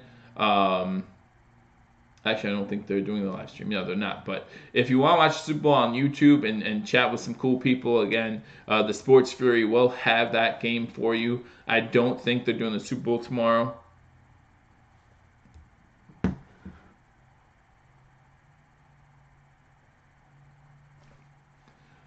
But yeah, they will be doing the Super Bowl for you. So if you want to watch that on YouTube instead of listening to Troy Aikman and Jim Nantz, then you can definitely do that. Tell them Believers Talk sent you. Again, two good guys, Josh and Sean. Always appreciate listening to their content. They don't just do football games either. They do basketball, and they also do all the live games. So it's a lot of fun doing the live streams there. So they do NFL football and they do NFL or NBA basketball. So always a good time watching them. They're showing something. I don't know what they're showing here. They're showing Michigan running back running it back for a touchdown or something like that. I don't know. Don't know what they're showing here, but I can turn it up and I'll find out. They're talking about Nasir Adderley from Delaware. So it wasn't Michigan, it was Delaware. So he's in the game now. Again, Tyree Jackson is playing quarterback from Buffalo. Let's see if he can add to what he did on that first drive there. 2 completions, quick completions, and we have a touchdown for the South. So let's see if he can do something a little bit more on this drive. As they come out of the huddle, I realize how tall he is. 2 for 2 on the last drive, 64 yards and a touchdown. I formation, he goes back to pass. Throwing it deep again, and he has a guy again, but he just overthrows him. Just overthrows him. He had him open. Wow. –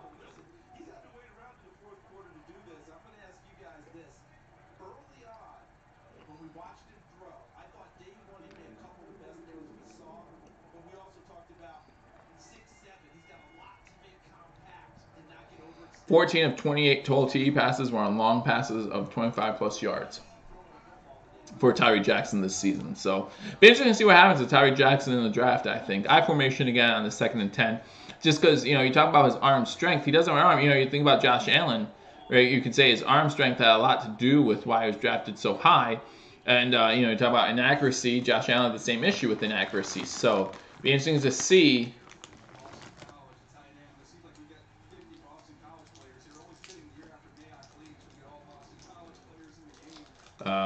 They're talking about Sweeney, who, again, we've called his name quite a bit too. So, again, the tight end position not short on talent this year. Can very easily see the Buffalo Bills going tight end at some point in the draft, maybe day 3, late day 2. Jackson shotgun. Gets pressure quickly. Is able to get the ball away and get completion on the sideline. Well done.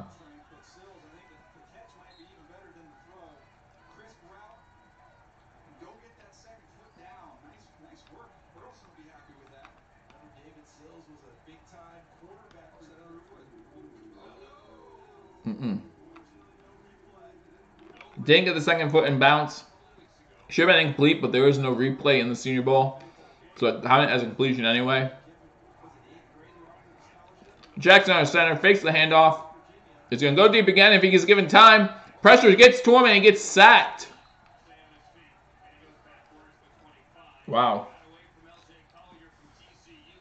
Colliger got in there and got a hand on him. Jackson was able to shake off the hand, but not able to regain his balance, and he falls down as he's trying to regain his balance. So it's a sack and a loss of a lot of yards because he was going backwards as he fell. So now it's going to be 2nd and 20 and a loss of 10 there. 6:45 to go in the game. 27-18 North over the South. Shotgun formation. Jackson set up a screen.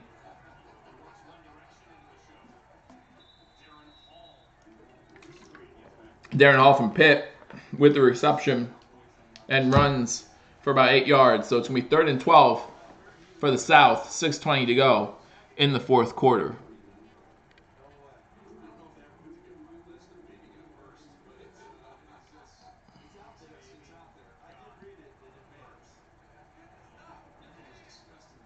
They're showing us the referee camera on top of it. Again, the referees have cameras on the brim of their helmet, or the brim of their cap.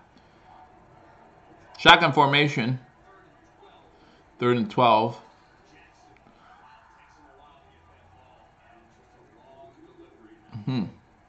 Incomplete pass. Not sure what happened there. It was very confusing what happened.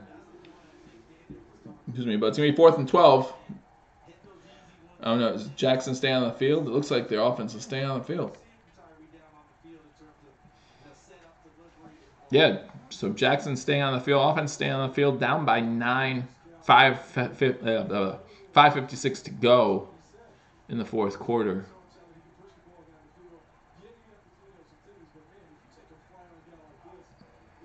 Shotgun formation. Pressure coming from behind. He's able to get away. Jackson throws an interception. Adderley, the guy they just highlighted from Delaware, able to bring it back to the 25-yard line. So touchdown and an interception for Jackson in this game. I think that's the first interception of this game too. So he was trying to make something happen on a 4th and 13, unable to do so. Interception gives North prime field position. You know, we can watch that play again. I'm scared to rewind it now, though. What happened last time?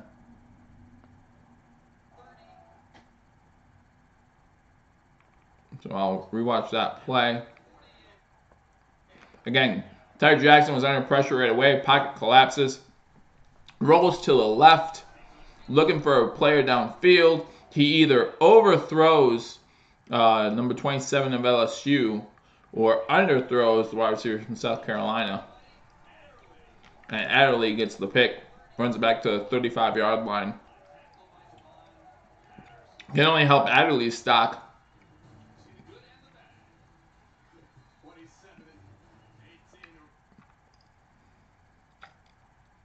You know, go back to earlier in that drive.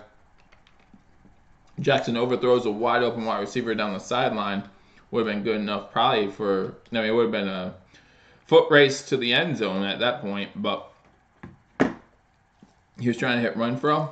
Yeah, there were 2 wide receivers in the area. It was either an over or an underthrow. Wasn't sure, but Renfro was,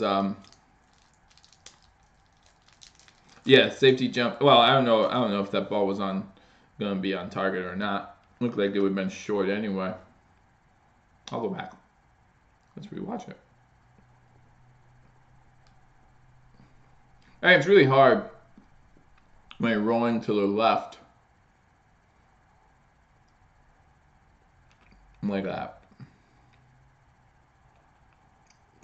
He didn't jump the route.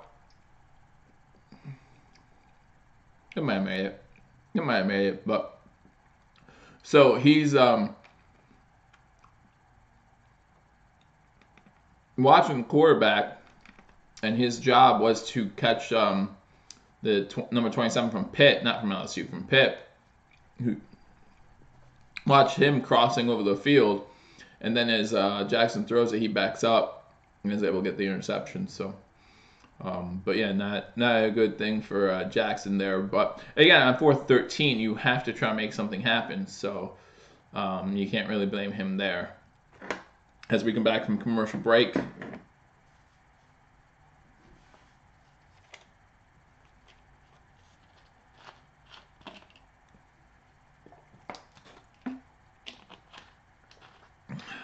North has the ball 1st and 10, 35-yard line. I formation. Again, 27-18. Offside formation. Fullback goes in motion to the left.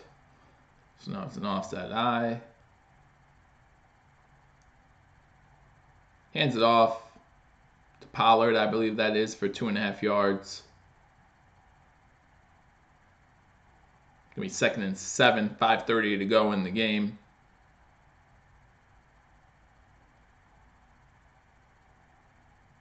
Going over the draft position again. They have only have the top 30 draft right now because the loser of the Super Bowl is gonna be 31 and the winner is gonna be 32. So still going through that process, of course. Next week, the big game, Patriots. I was about to say Patriots over Rams. That's what's going to happen. But Patriots versus Rams in the Super Bowl. Offside I formation again. This time to the right. Pollard runs up the middle, lowers his shoulder. Gets about 6 yards there. So I talked to the guy who had the interception. He also got an Oakland Raiders sticker, 2 of them. Giving someone an Oakland Raiders sticker is the stupidest thing ever.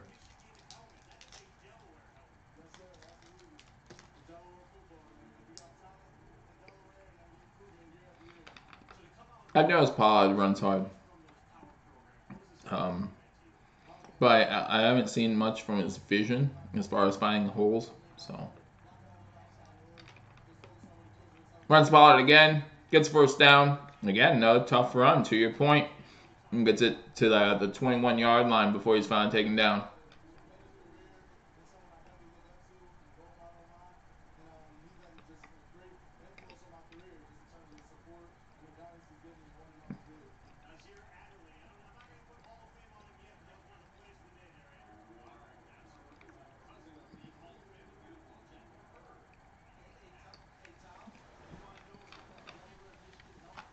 First and 10, 3.5 minutes to go in the game.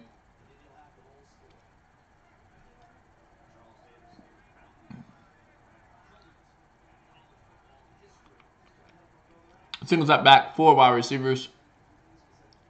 Pollard gets the ball. He has all this room. Inside the 10, inside the 5. Touchdown, Pollard. Big run there. Probably the most impressive run of the day by anybody. But I don't know. That one kid from early in the first quarter had that nice cutback to set up the Williams touchdown. I think it was the Williams touchdown. Maybe the Jones touchdown. But anyhow, Pollard to the left. He is able to cut back at the 10-yard line, avoid a tackle from the corner.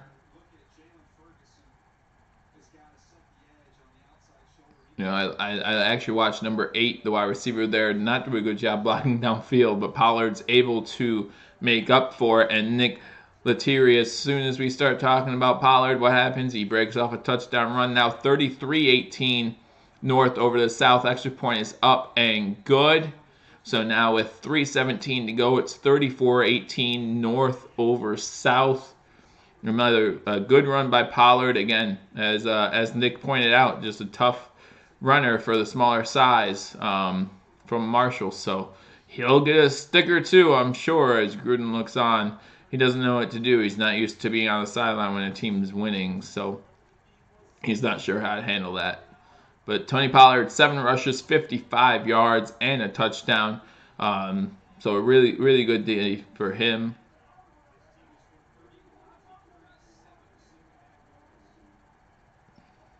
That's over 7 yards a carry. It's close to 8 yards a carry, actually. Jackson comes in, first and 10, 25. Jackson just throws this out of bounds after rolling to the right. So it's going to be 2nd and 10.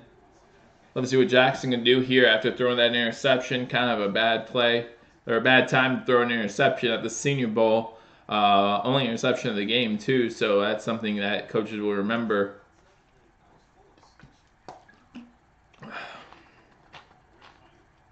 Again, Tyree Jackson, somebody that you can argue isn't going to get drafted very high, probably day 3, was looking to make an impact. And he did early. Threw a nice long ball.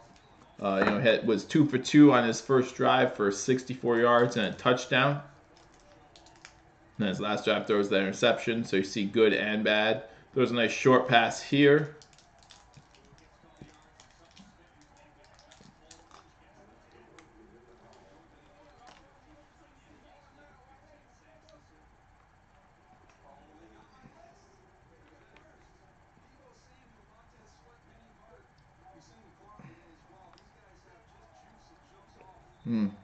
Incomplete pass there. There's a flag going to be for pass interference. It looks like lots of flags in this game, guys. If you're a fan of all-star games or whatever and not seeing too many flags, I thought that would be the case today. I figured they'd let him play a little bit, but lots of flags in this one.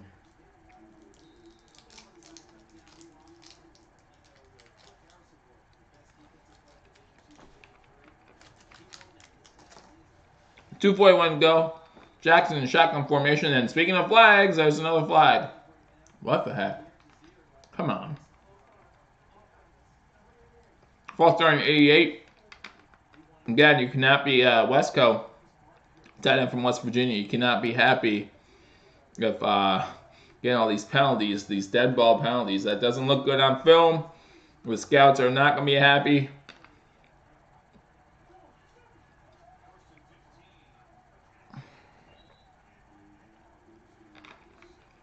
Jackson throws the ball to Hall, the Pitt running back, who drops it. Went right through his hands, so.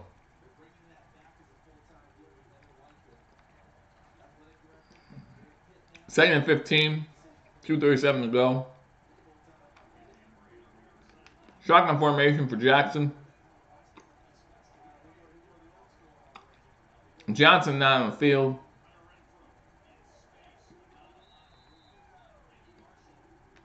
Throws it to Renfro. for a gain of a yard. Marshall with the tackle. 3rd and 14. Gets off the block by number 12, Jennings. Jennings had that touchdown earlier. But you want to see more. You want to see your... On 3rd down, it's a little 2-3 yard out route for Resco. At the 2-minute warning. So again, every quarter gets a 2-minute warning. So 2 timeouts left for the South. 34-18. Score will never be in doubt here, but that's not what this game's about anyway. Again, thank you for joining me on Believers Talk. Thank you for spending time on this Saturday evening with me to watch the Senior Bowl, break down some of this game. I will be watching this game again and just watching some players over and over again, catching up on some draft news, some highlights, and we'll be breaking down this, guys. We'll be breaking this down for you guys. As far as draft coverage, where I think the Bills will go. Again, I think if the Bills keep their top 10 pick, they should definitely go offensive line. If they want to trade back, which is very well a possibility, then I think they should go somewhere else. But again, we have heard Brandon Beane say they're going to go with the best player available, position be darned. So we'll see what he means by that. But again, that doesn't mean that he can't draft out or trade out of this position either. So we'll see what happens. Again, my favorite offensive player or offensive tackle in this draft is Cody Ford. Most recent NFL.com mock draft has him going 11th. Had Buffalo Bills picking up Jawan Taylor from Florida. So I'll have to watch a little bit more film on these guys before I make any final judgments. But we'll get that out to you guys as well. And then go over different scenarios, possible drafting scenarios for the Buffalo Bills, just like last year. And we'll go through that as well. And then I'll give you my 7-round mock of the Buffalo Bills. What do I think the Bills would do every round? Again, we have 10 draft picks so far this year. 10 draft picks. I don't think it's going to be that many by the end of the year. I think we're going to trade some to get better capital, right? Like trade maybe our 1st and our 6th, or 1st and 5th for 1st or something. I don't know. 2 firsts. I don't know. But we'll see. We'll see. But yeah, Chuma Edoga had a good game today. Chris Lindstrom, we talked about him earlier today as well. Really like what Chris Lindstrom can do. So that's someone that the Buffalo Bills can look at. And I'm sure they are. I'm sure a lot of teams are. There's a lot of teams out there who use offensive line help. Again, the game is won and lost on the offensive and defensive lines. So, the good teams know that. The good teams know that, and that's what they draft first. So, we all remember when Dallas drafted a few good offensive linemen or offensive tackles, offensive guards in the first like in 3 drafts in a row, and now all of a sudden their offensive line's been dominant for a few years. It tailed off a little bit this year, but that's what we need. Jackson shotgun, 4th and 9.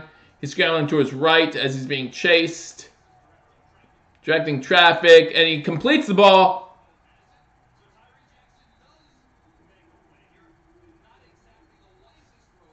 First down for Tyree Jackson and the South team as he directed traffic.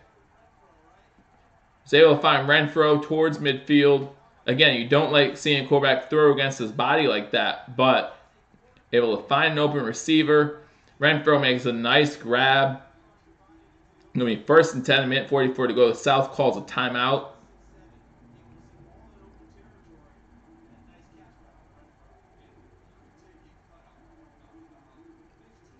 So it's 1:44 to go. The South's going to try to score again. Again, I appreciate you guys joining me. My name is Joe. If you're new, we watched this Senior Bowl to look at some of the positions of need for the Buffalo Bills. If you're a Buffalo Bulls fan, you have Tyree Jackson currently in the game at quarterback. He has 1 touchdown, 1 interception. The only interception of this game thrown by Tyree Jackson. So, we've seen some good and some bad. And that's okay. That's okay. That happens sometimes at these Senior Bowls. So we got 1st and 10 after a decent play by Tyree Jackson, finding an open receiver, getting a 1st down on a 4th and long and 10. Blitz coming up middle and finds a 2 to 3 yard gain there quick as he had to make a quick decision there. Could have been a blitz because it's illegal to blitz in the Senior Bowl. Not illegal. I don't think anything is illegal, but you know what I'm trying to say. It would be a penalty, I think. Hall gets the screen pass, run back screen to get the first down at the middle. Minute 17 to go, minute 15. Jackson back in shotgun again. There's a flag. Oh my goodness. False start. So many flags in this game. For this to be a Senior Bowl, it's ridiculous. Another false start on the offense.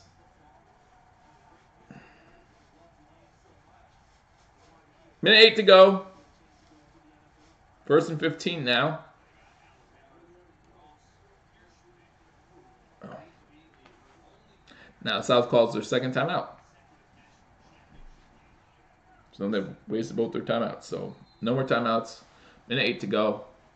30-yard line. Shotgun formation. Jackson going deep. Way overthrows Jennings. Jennings looking for his second touchdown of the game. Tyree Jackson looking for his second touchdown throw of the game. Just unable to connect.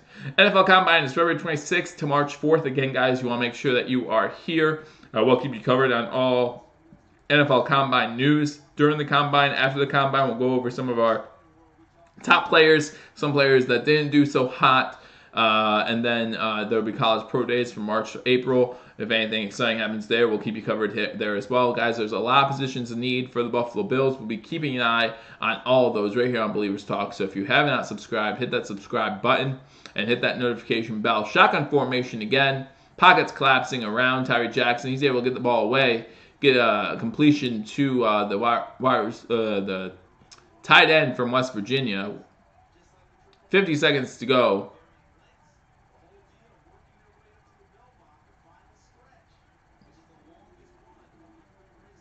Shotgun formation again. Another pass. This one's complete to the running back out of the backfield. That's Armstead, who's able to lower his shoulder, bust a tackle, and move forward for a first down to the 15-yard line. So it's 1st down and 10 from 15. 20 seconds to go in the game. Tyree Jackson looking, overthrows Armstead in that one. So 19 seconds to go. Probably best they overthrew him anyway if they are looking to score here. Armstead would not have gotten out of bounds.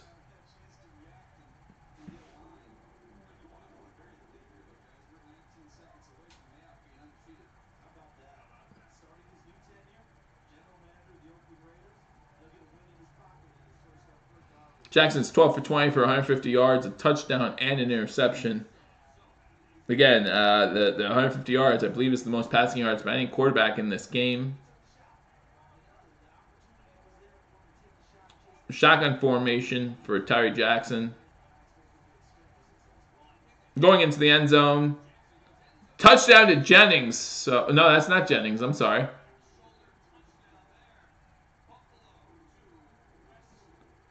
That's Sills with the touchdown catch. And they're going to go for 2. So that's his second touchdown pass. He's the only quarterback in this game to throw for 2 touchdown passes. And it's Sills with the catch. Nice back shoulder fade route for the Buffalo Bills quarterback to the West Virginia wide receiver. And so now you're talking about over 160 yards for Jackson and 2 touchdowns with the 1 interception. Now they're going to go for 2. Jackson in shotgun formation.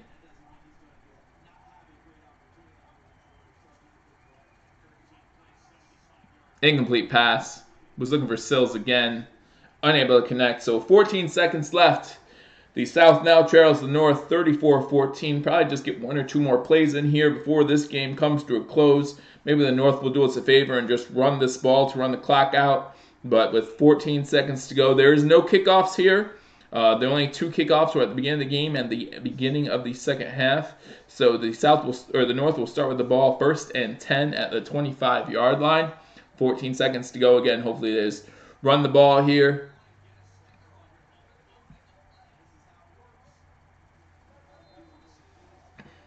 And end this game. 10-point win for the North here.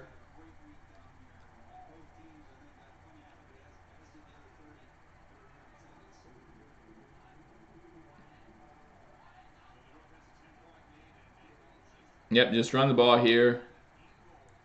Ingold with the run. And that's a 7-yard run, and that's how this game's going to end. So thank you for joining me on Believers Talk. The North beat the South 34-24. Some names of note were Lindstrom was really good on the offensive side of the ball. And then I really like some of the defensive tackles. You're talking about Saunders and Gaines from Western Illinois and Washington. And then you're talking about Dontavius Russell from Auburn. Really like them three a lot in this game. Best tight end in this game, I would have to say, was probably Tommy Sweeney from Boston College. I thought he played pretty well. Wilson was pretty good from UCLA. However, he had that fumble in the second half, or in the beginning of the second half. So those are some players of note.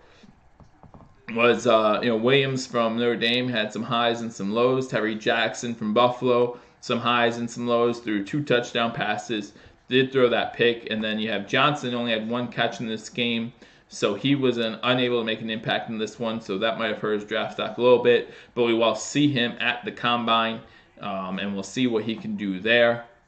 Tony Pollard with a pretty good game. He has, as was mentioned earlier in the comment section, little run back who can get some rushing yards. Pretty tough guy. Had that touchdown towards the end. He had a good game as well.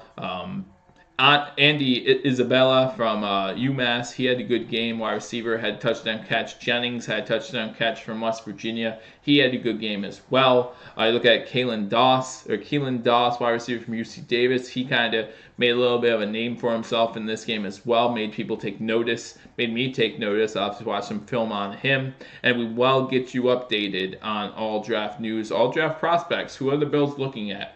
Who are the Bills going to get in this draft? Currently we have the number 9 pick in the first round. A lot of people think we're going to trade out of that pick, trade back, maybe get some extra picks. Who knows? Who knows what's going to happen, but we'll have you covered here on Believers Talk. Again, the North wins this one, but again, the score wasn't what mattered here. What mattered here is that the seniors and the college players going out to the combine and looking to be part of the NFL draft process, make a name for themselves on this day, and a couple players did. And we'll talk more about that later. But again, thank you for joining me on Believers Talk. My name is Joe. Thank you for all the new subscribers who have subscribed to the channel. And thank you all for watching. We will keep you up to date on all Buffalo Bills news. Buffalo Sabres hockey going to start back up. Need to do a little bit better in the second half of the season. Maybe get another 10-game win streak in on us to make that playoff push. Buffalo Bulls men's and women's basketball both heating up. Getting closer and closer to March Madness. We will be live for that as well when they play March Madness. So we will keep you posted on all Buffalo sports news. So if you haven't already, hit that subscribe button. Again, thank you for joining me. My name is Joe. I look forward to seeing you all soon. Until I do, go Bills.